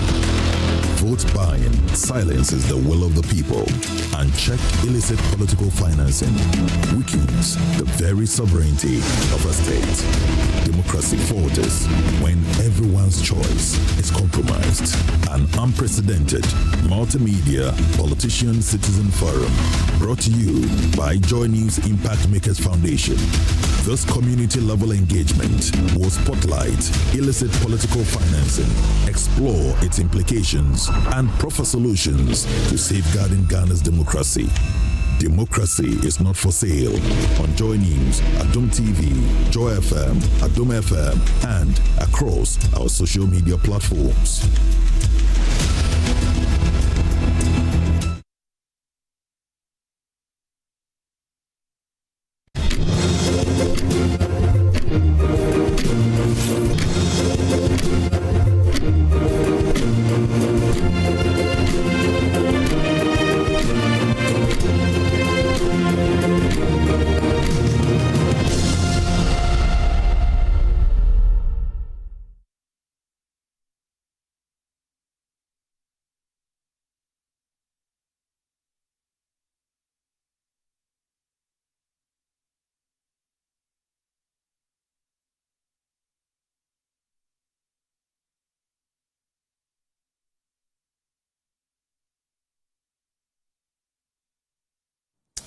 All right, welcome back to the AM show. Now, let's talk about an upcoming film, We Won't Let You Poison Us. And as you heard, I mean, when I heard it, I was like, is this about galamsey? Well, I'll hold on. They will tell you whether it's about galamsey or it's about someone trying to poison them. I have in studio Professor Akufo-Addo Ampofo. She is the producer. And one interesting thing, okay, Prof, good morning. Good morning. Hope you're well. Good morning, Sammy. Great. One interesting thing is that Prof is a producer and her daughter is a director, Akufo-Addo Ampofo. Good morning. Good morning. As all is well? Everything is good, thank you. Great. So who should I ask the question about what you want to say? Is it about someone trying to poison you, or it's about galamsey? It's about galamsey. I think we know a lot of the people in this country. It would be hard to find someone who doesn't know the effects of galamsey that are happening, both illegal, what I would say, both illegal and poor legal mining practices that are happening right now, that are poisoning our water bodies, poisoning our soil, and ruining our fish and our food systems. Okay. And so the film is about it focuses on three citizens who are fighting to preserve the nation's, to prevent the nation from ecocide that is happening at the moment. And so the film is about people fighting, and so that's why it's called We Won't Let You Poison Us. Okay. And these three individuals, you have Awula Sewa, Erastus Asaridonko, and Father Joseph Play. And we should add, there are some, these are the main protagonists. Okay. We also have Dr. Mama Ntuamesa, who's a fisheries scientist, and she makes an appearance also to tell us the science. And then we have Patrick Danso, who was one of the Council 8, okay, who said, please, we don't want illegal mining in our community. Interesting. And the inspiration is galamsey. The inspiration is fighting against galamsey. I think we live in a country where I think Ghanaians have believed that we are timid people, and we know that historically that isn't true. We have fought against injustices and things that have happened against us for a long time. And so sometimes we hear about galamsey, we've been hearing about it for a really long time. People are not sure what to do. They are upset about it, but they are not sure what to do. And so focusing on these three individuals mainly is to, for me as a director, was to inject hope for people to know that there is something that can be done. Even as a common citizen, you can be doing something. Okay. We all know what Erastus has put himself through to tell the stories. We know that Awula Sewa has been on radio and TV talking a lot about the ecocide and how we are in an existential crisis. And for me, Father JB stands at an interesting point as a priest to show as a Christian what you can do with your faith and how that can motivate you to protect God's creation. And I read the film follows a lawyer. Yes, who's a lawyer? That's Awula Sewa. She's a trained lawyer. I never knew. Yeah. She's a revelation, huh? She's a trainee. Wow. Okay. And has practiced for many years at the bar, but at the moment her focus is on our environment. I never knew. Okay. Now, so what do their journeys reveal? In about courage and the role of citizenship in today's Ghana, Prof. As Akufo was saying, we sometimes we get discouraged, despondent. We look and we feel like we are going 5 steps forward and 7 steps backwards. And it's like there's almost nothing you can do, and you want to throw your hands up in despair. And their stories tell us, and this is just a snippet of their stories, tell us that you can actually do something, because these are quote-unquote ordinary people. They don't have massive power behind them to say that they have all these people they know in the country. No, they're ordinary citizens. And they show us that if we work in solidarity, because they don't work alone, they are faces that we see publicly, but they work in community with others, right? Of course, Erastus has his team that he works with. Awula is a face of eco-conscious citizens, but it's a community of activists. Father JB is a leader in the community, but he works with the youth, he works with the women in the community. So people working in solidarity can make a difference. And we see their courage, that Father JB tells us that his faith is in God. So, what will you do to him? He's protecting an environment that he lives in with others, and they need to be able to eat from the soil. As they say, what can come. What can come. I think this summarizes all of them, their attitude. That because what else will you do? That illegal mining, the Galamsey, the irresponsible mining that's going on, is killing us anyway. So do we cross our legs and die slowly with the poison, or we try to take action, to bring it to an end? Okay. Now, for you, I'm sure you've been traveling to see what's happening. What has this film got you to understand the realities of Galamsey, such that many people don't see the scale at which this is really hurting us? I mean, I think even I didn't get the opportunity to see the full scale, but what I did see was very troubling. I think we don't know as a nation the full extent to which Galamsey is affecting us. We're talking to Dr. Ntiama Mensah, who revealed that there are biodiversity that are gone forever. There are species of organisms and butterflies and frogs that people didn't even know we had, that are completely eradicated now because of the poisoning of our river bodies and the cutting of our forests. We know that we don't know the full extent of the health issues that are being caused in communities. And so even if we did stop now, which we should be taking very seriously, the full effects of how it's affecting the population, we don't know yet. Those of us who live in Accra, we see our water, we see that it is clear. We don't know that mercury stays in water for over 1,000 years, which is a worrying statistic when you think about it. In 2017, 60% of our water bodies were polluted. It's 2026 now, that's 10 years. I'm scared to know the percentage that it is right now. And you cannot live without water. We use water in everything. And I think when we truly understand it, the reckoning will be far greater than we can imagine. Now, as you said, we sit in Accra, talk about this. But again, some people also do understand the driving force behind the people who go into Galamsey, So does this film explore the tension between survival, poverty, and employment, and the need to protect our natural resources? I think I could take that. Not in the same way. I think our focus was really about those fighting for it. When we look at Gemma, which is Father JB's community, he talks to the youth. Oh, you went to Gemma? We went to Gemma, yes. That in Western North? Yeah. At some point, they had to park the car. Yes. Wait for Father JB to come for them. Yeah. I'm told you walk, right? Oh, we had a very kind assemblyman who came for us in his pickup truck. Oh, and took you to Gemma. And took us to the... I've heard the name, I'm told, okay. Yes, the roads are quite bad. It was just after rainy season, so we saw some things. It's all I'll say.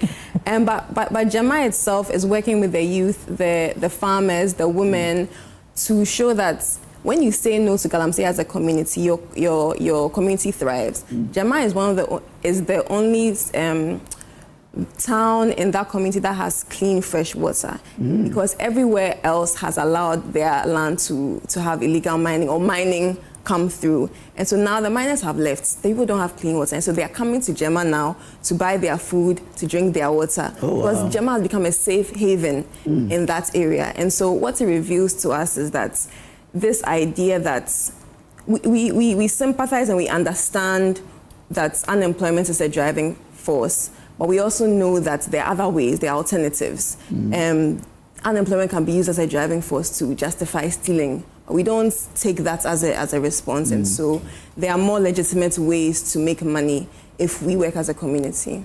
And if we are now going to say, I want yams, plantains, kontomire, that is pure, I'll be looking for food from Gemma. If you tell me, and in fact, a couple of months ago, they brought a whole amount of produce to Accra. Eco-conscious citizens led us. We went to Aola Sewa's house to go and buy the plantains that were from Gemma. Wow. But there are plantains in Accra. But me, I know that the plantains from Gemma will not kill me. So the produce is also a source of income. If you say we're not going to do it and people start looking for pure food, they'll be looking for food from places like Gemma. Well, this is where my business instinct comes in.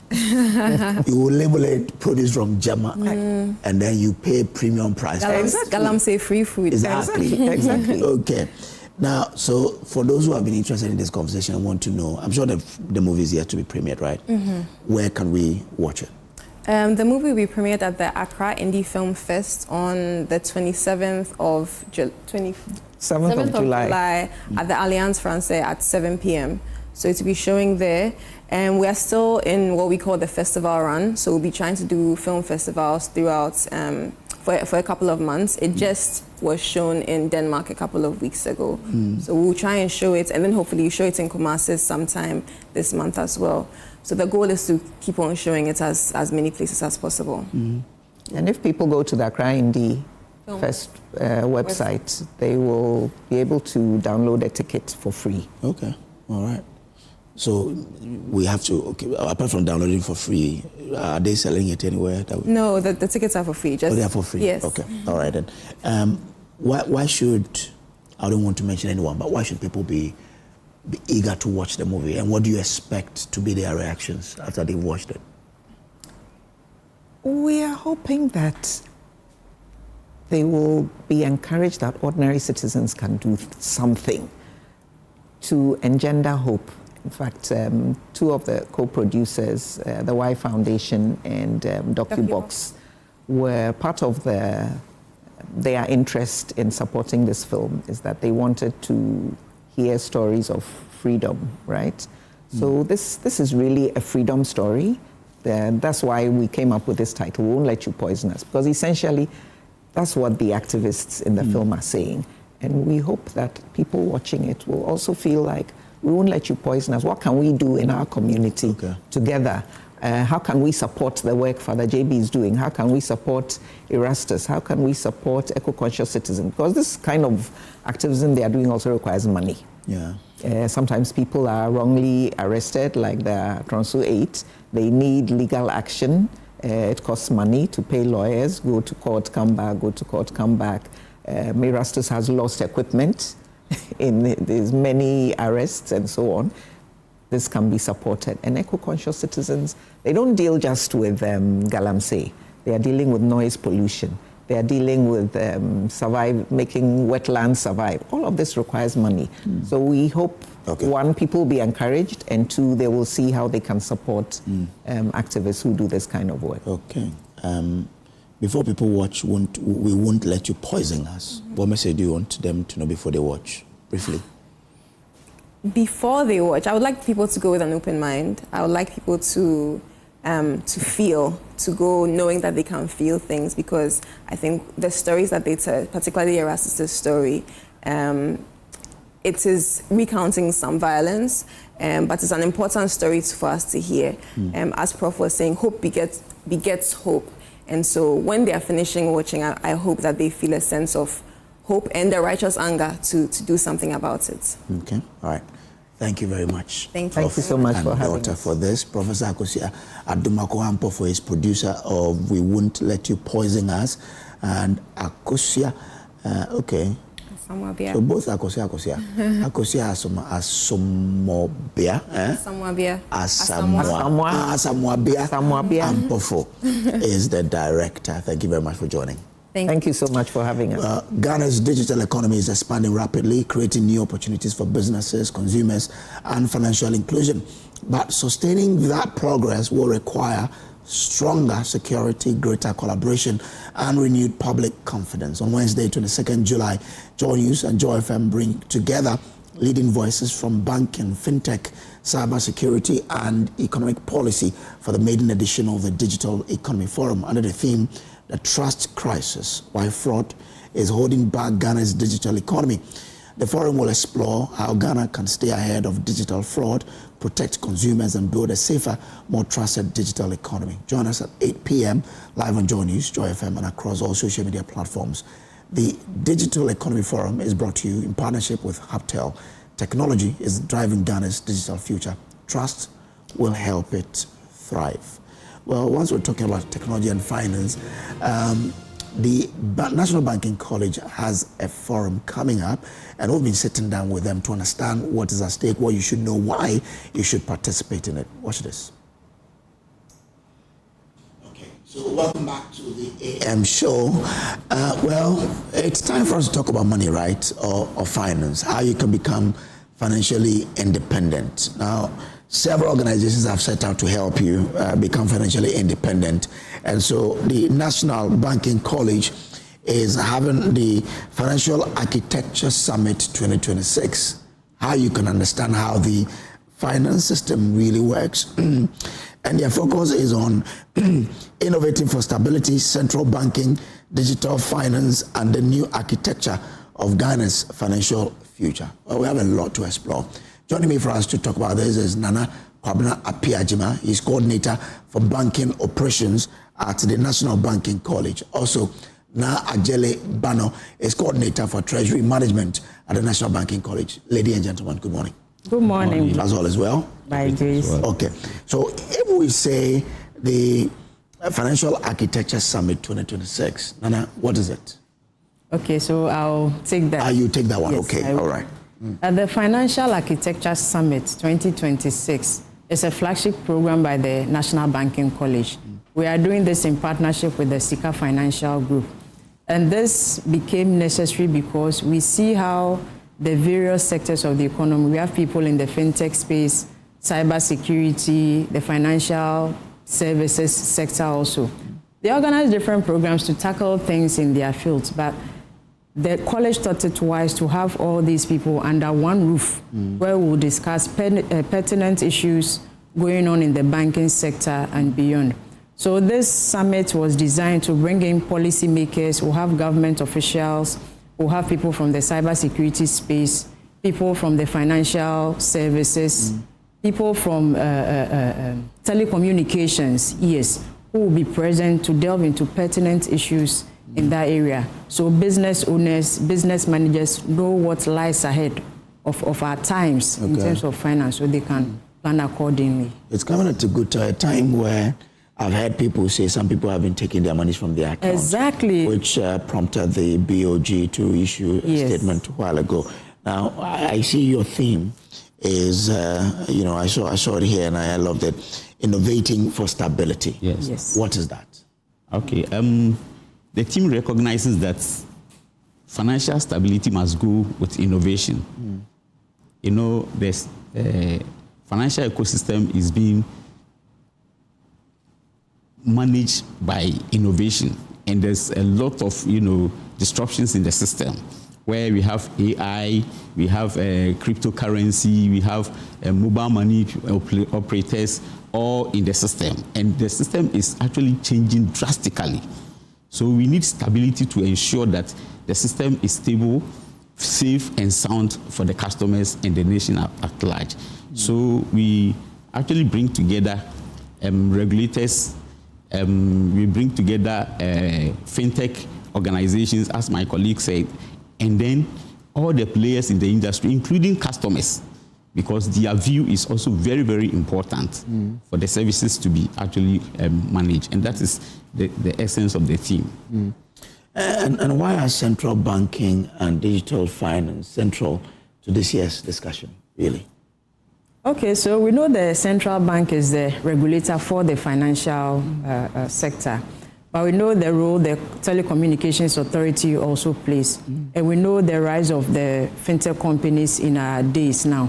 You just cited BOG released the fraud reports for 2025, and there is a lot in there. There's a lot happening in that space. So for this one, we have brought in the central bank because it is necessary they modernize their systems, their structures, to keep pace with the level of transformation happening in the digital space. We know now blockchain is on the rise, Bitcoin. We know AI, what is happening in that space. We know of the mobile money operations, everything. And these are the people who regulate the space. So this will be an opportunity for, like Kwabena also mentioned, even customers. Let's come together. Let's hear what the regulators have in mind, what they want to share, what they are doing. And then the beneficiaries like myself and the users of the product what our challenges also are, what we need to let them know, how we can help them modernize adequately to meet the challenges of tomorrow regarding the digital space. Okay. So there will be discussions about how our accounts can be secured. Yes. Because just last week, a friend lost some money through that. Sadly, yes. So we are going to tackle all those things. What systems, what structures need to be in place so that we have, firstly, a stable, inclusive, and technology-driven sector.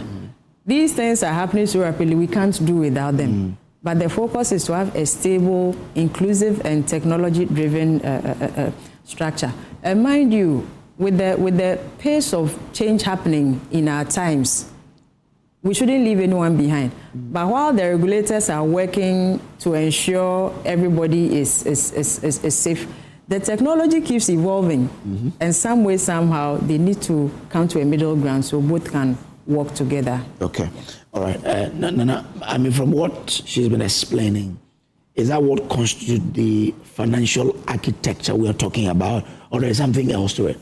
Okay, so with the disruptions in the industry, and with the disruption coming to, the aim is to satisfy the customers eventually. Mind you, the bad boys in the market are also working so hard. I'm talking about the bad boys. Yes, I'm talking about the cyber crime operators, financial fraudsters. They are also working, trying to be ahead of technology, because technology is also used by everybody, including themselves. So the objective of the summit, the new architecture of Ghana's financial future, is to come together, all the players, and redesign, supporting the regulators, that is Bank of Ghana and other regulators, to redesign the system that will be more stable, more resilient, and robust to these crimes that are affecting the industry. And it is for the betterment of the economy, because economy without weak financial system is very, very dangerous. In fact, the developed world, they all came to the current situation. Economy with a weak financial system is very, very dangerous, because financial system is like the lubricant and the fuel that actually drives the engine of the economy, which is, in Ghana, we say the private sector is the engine of growth. So if you don't have a good financial system, which is sound and safe, which will bring confidence to the operators, then we are in for trouble. That is the essence of this, summit, that we bring all the players together, try to see how we could redesign the system through regulation, through coordination and collaboration with all the stakeholders to ensure that the safety and soundness of the financial system is maintained for the economic development of our dear country. Well, as they say in the local parlance, why convene a summit to address this challenge, to make sure that we are able to outwit those who want to manipulate the system? Okay, so this has come at a very important time. And we know there are a lot of conferences, forums, and summits whenever any year begins. Ours is unique in that most of those conferences and summits look at current trends. This one is designed to look beyond today. We are looking into the future. And the future, of course, is digitalization, okay? So we have designed this summit, like I mentioned, where we'll have policymakers present. There'll be government officials present. We'll have people from academia. We'll have people from the fintech space, cybersecurity, telecommunications. All these people will be present. And mind you, thankfully, we have a central bank which is now, let me say, quite transparent, and they listen a lot. The governor listens a lot. And it is based on that information that they put out all the directives and the new things they want the industry to go with, okay? So these important people will be there. If you're a business owner, if you're a CEO, you're a director, you're a board member, you're a board chair, a supervisor, in any organization in Ghana, and you can hear me this morning, please, this summit is for you. Come and get first-hand information from the policymakers, the decision makers. Because mind you, these men, the CEOs, directors, they make decisions, strategic decisions. And these decisions are made with data and information. This summit will be a place for you to get first-hand information So when you go back to your boardrooms and in your executive meetings, you can know what strategic decisions you need to make to guide your organization. We won't rule out the opportunities to network at such an event. So come meet new people, make new friends, get connections, contacts who can help you in future in your business. Okay, so that is what the summit is offering. It won't be a talk shop like maybe what people see other ones are. For this, there are going to be important decisions taken. There's going to be first-hand information being given out. And if you can hear me again, please don't miss this opportunity. Come hear first-hand information to guide your business. Come meet new people. Come meet the important people. Relay your challenges to them to guide your industry. And that's why we have some very important people also on. AGI is not left out of our event. The CEO will be there, and once he's there, you know, there will be representatives from all over the country, people from mining, energy, telecoms, I've mentioned them, agriculture. Yes, all these people will be there. So it's open, it's a big event, and please, everybody is welcome. Where will it be happening?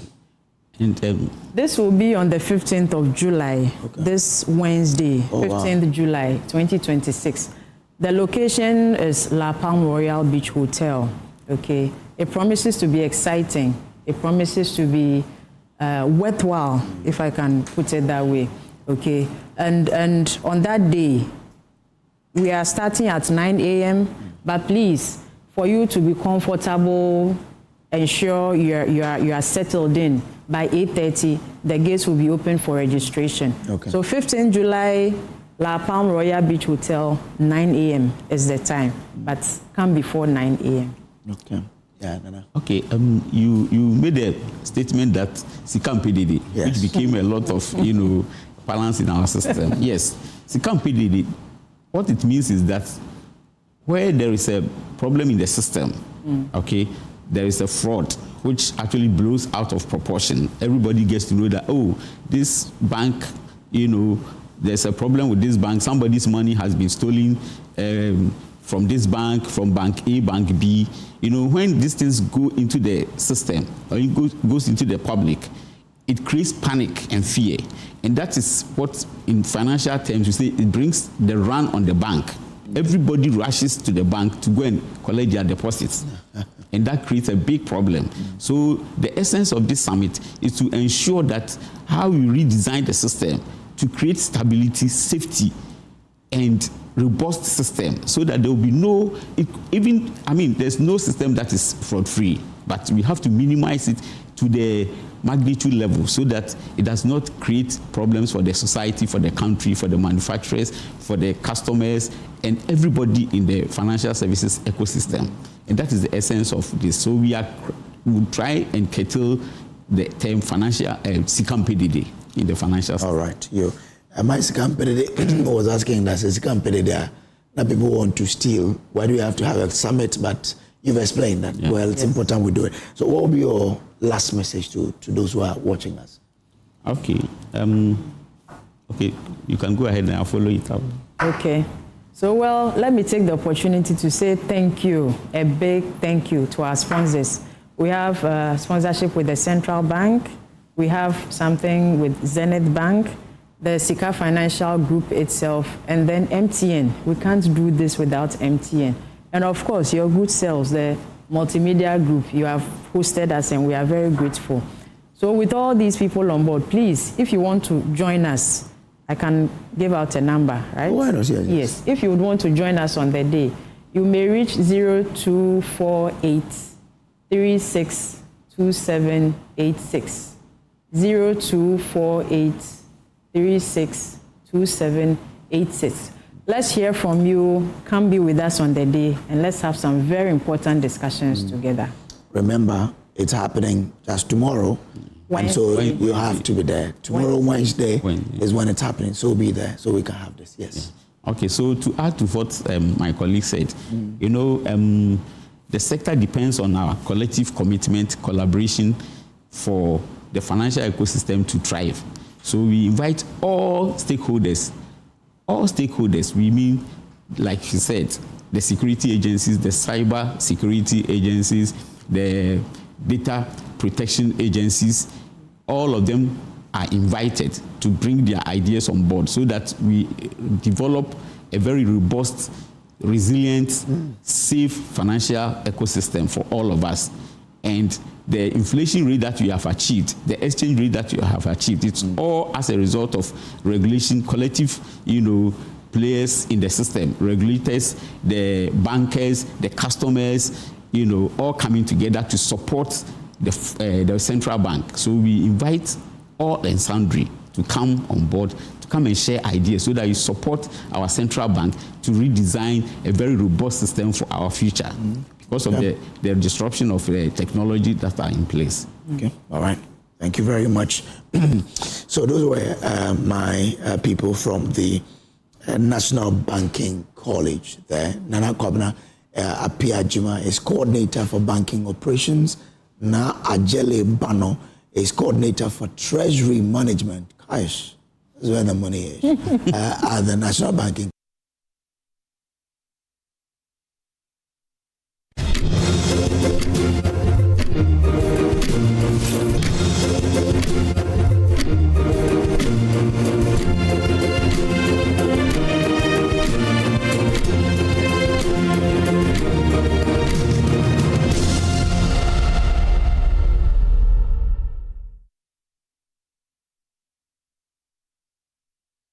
Well, let's conclude the show with some prayer. And you know what? Al Kelly sang Prayer Changes Things. And so you're welcome or invited to the Global Prayer Work Summit, which is coming off, from tomorrow, Wednesday to Friday. I have with me here in studio Bishop John Ahiati. He is resident bishop, Prayer Cathedral, Action Chapel International. Bishop, good morning. Good morning. I hope all is well. All is well. I didn't get your name. My name is Kojo. So just say Kojo. Kojo is fine. Yeah. Pleasure meeting you, Kojo. Thank you. Maybe you forget to say the man from Ahanta. Now, for viewers who are probably hearing about the Global Prayer Work Summit for the first time, what actually is Global Prayer Work Summit and what's the purpose? So the Global Prayer Work Summit is a flagship program by His Eminence the Archbishop. It's been running for over the past 15 years, mostly in the United States, in Europe, and in other parts of the world. It's a summit that brings people from all walks of life, as the name suggests. Global Prayer Works, cities, communities, families. Great transformations happen. During those summits, lives are transformed through the medium of prayer. Prayer is work, but it works. And the Global Prayer Summit, as the name suggests, has been a focal point where people rally, families, societies, communities, cities, and nations, and they've been greatly impacted and transformed. And for the first time, last year and this year, the Archbishop decided to bring it down to Africa and specifically to Ghana. And it's been a tremendous blessing. Last year was amazing. The impact, the outcome, how people were transformed, the changes, and the residues are still there. People are still feeling the vestiges of what happened last year. And it's about testimonies. It's about what has happened, because you can't give what you don't have. And it's based on what they have experienced that they are looking forward to it happening again this year. And it is from glory to glory. So whatever happened last year, we are grateful, we are happy, but we are looking for more. And we are destined to have some wonderful time together at the Global Prayer Summit. I mean, the theme for this year is what strikes me. Enforce your victory. Yeah? So we're going to command it, we're going to enforce it. Enforcing victory, Why is that relevant to the believer today? A victory ought to be enforced in our regular world, where we have all kinds of issues. For example, you go to court, something that legitimately belongs to you, wheeled to you.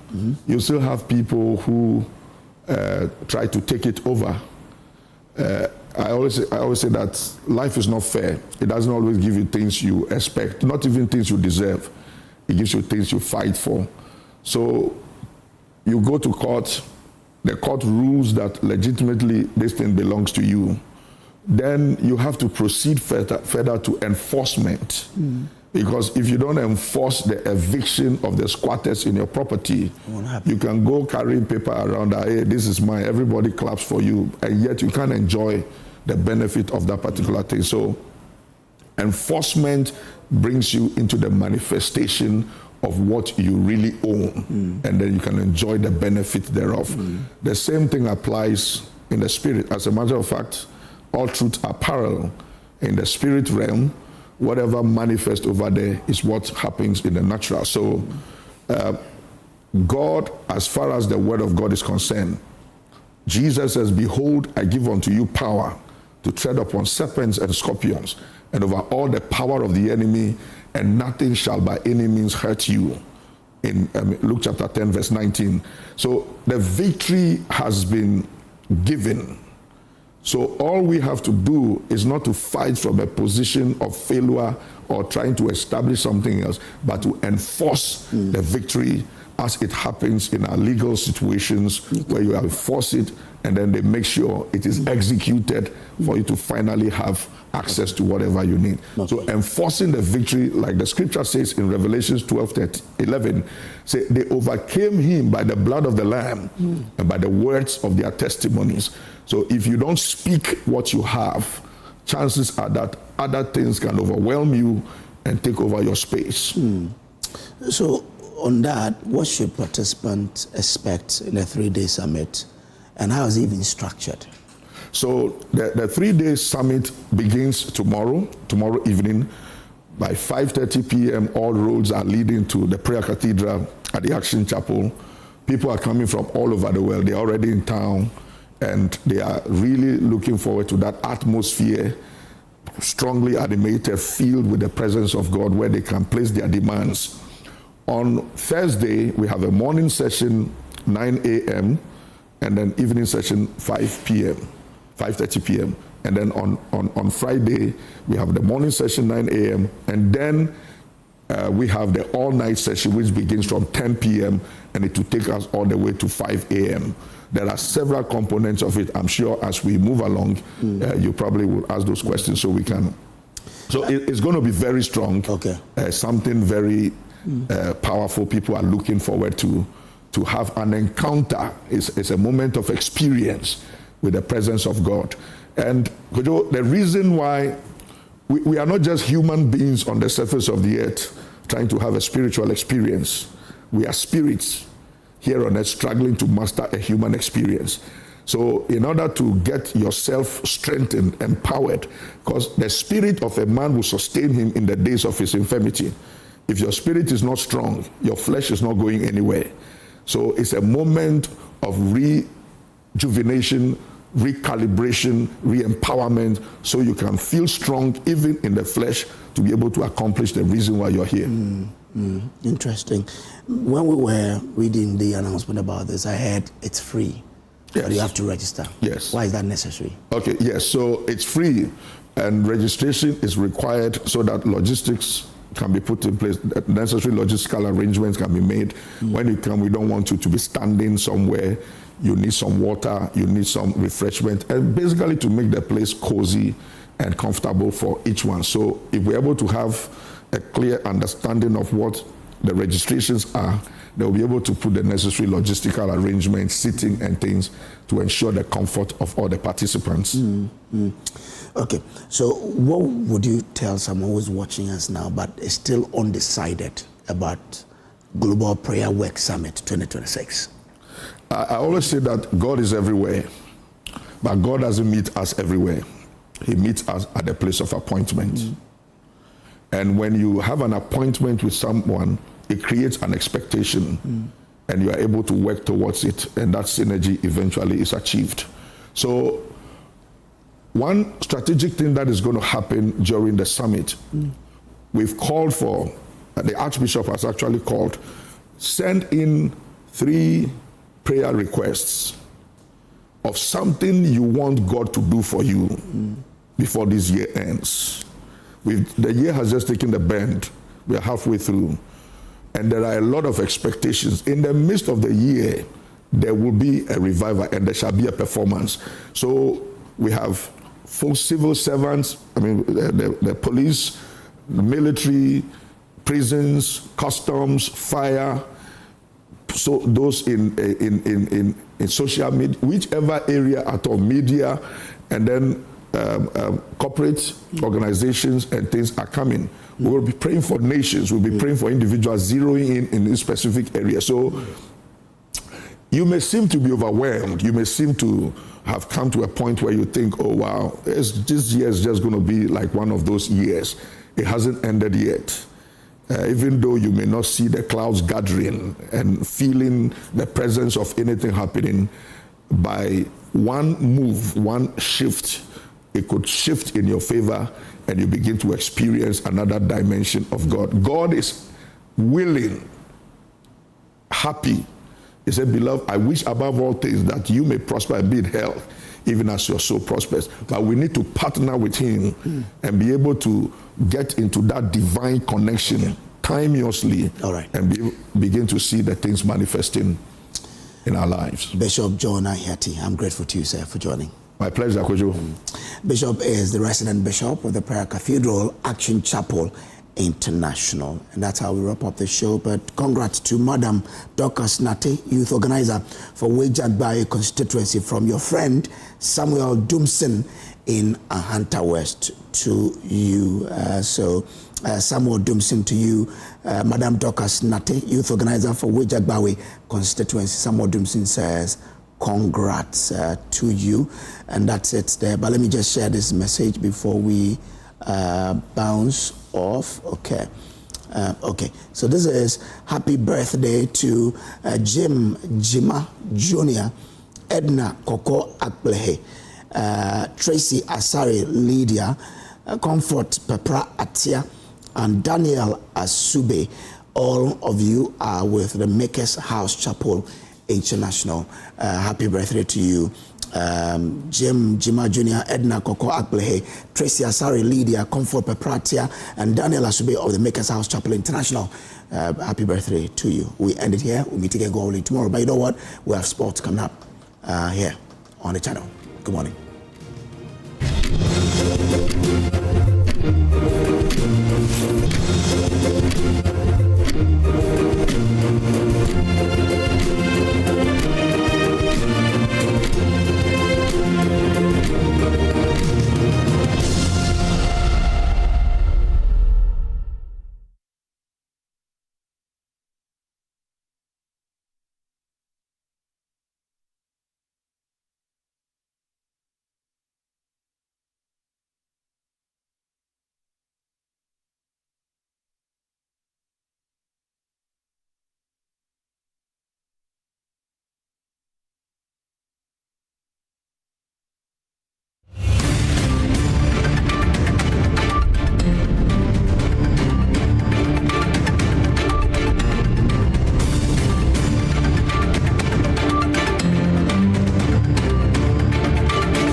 Battles that we are going to expect, looking at how the coaches are going to tap into their experience and what they've done so far with their respective national teams. And the very fact that just about a year ago, both sides met in the Euros, and it was Spain who denied France the chance to play in the finals of the Euros and possibly win the Euros. So there's a bit of a rivalry, a similar rivalry that sort of has been planted following that loss to Spain in the Euros. So France clearly will want to avenge that loss. But Spain, they are very much on course to repeat what happened in 2010.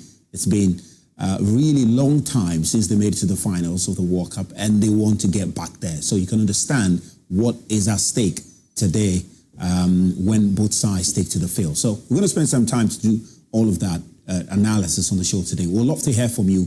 Which side are you on? Are you on the side of France or are you on the side of Spain? Which side are you on today? which side are you on today? All right? Which side are you on today? Okay? Be part of the conversation. The WhatsApp line is there.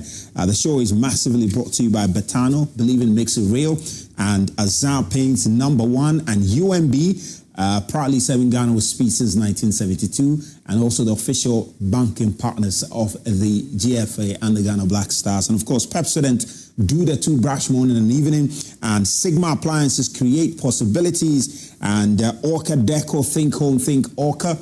And Alive So Few, fresh fortune spread, yummy, delicious, always on point. And the Dancy Travel Fuel Lives Beauty alongside Holy Insecticide Spray. Enjoy a holy sleep. Electroland Ghana Limited, bring home happiness. Manchi chocolate chip cookies. Rexona, choose protection that moves with you. All right. So all of them massively supporting us to bring you today's show. It's an exhaustive one. It's going to be a really exhaustive one. Stay with us. And we'll be back at you and Daniel. You'll be hearing from them. And we have a very tall builder for you today. I'm so excited about the game tonight and excited about the discussion we're going to have today. Okay, I hope you are too. We'll be back.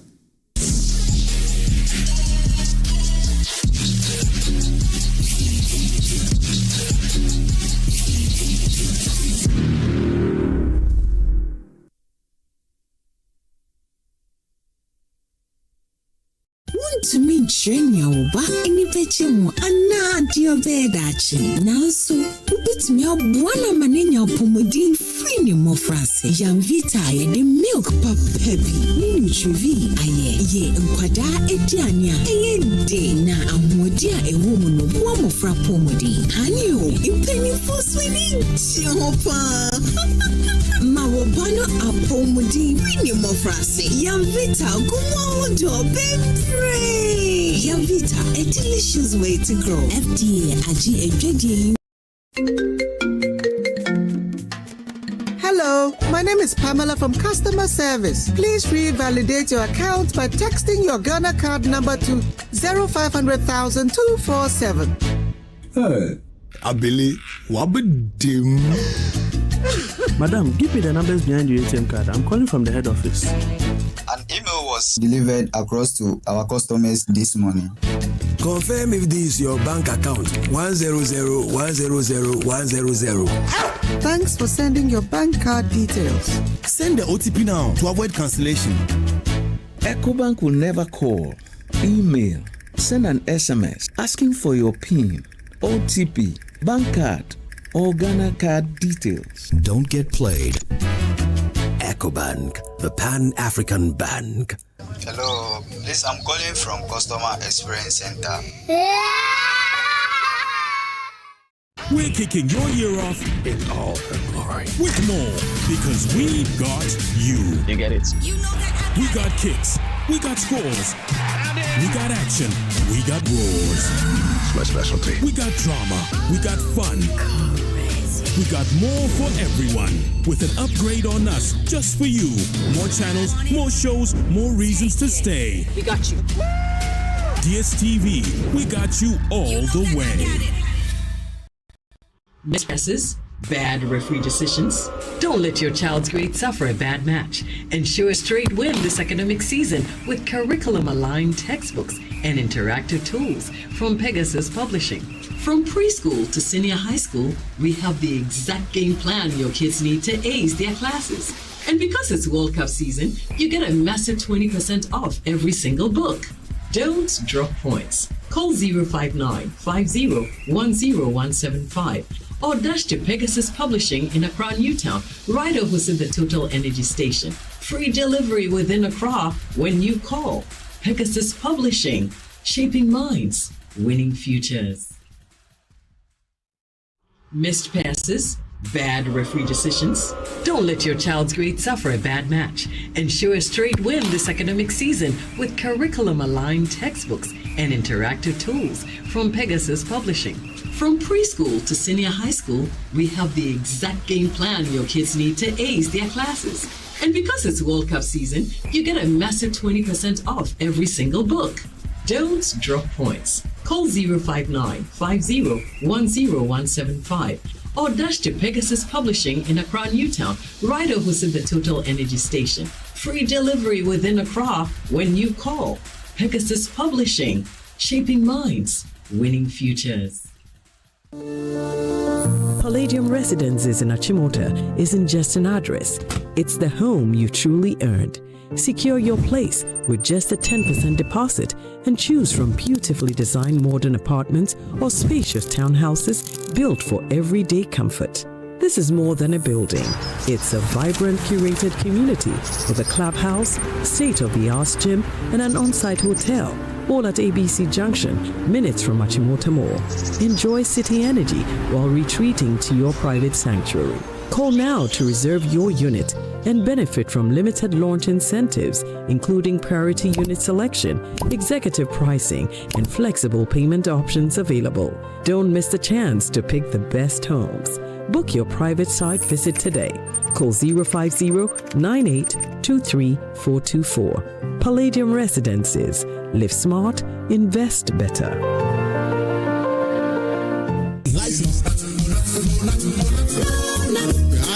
Malaria's remedy is Lonat. Therefore, we're gonna use Lonat to recover. You have malaria? Yes. Are you shivering? Yes. You got chills? Yes. Take Lonat.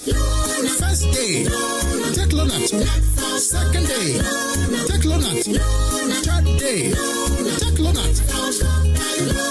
That's all. Lonat scatter malaria. Lonat scatter malaria. This advert is FDA approved.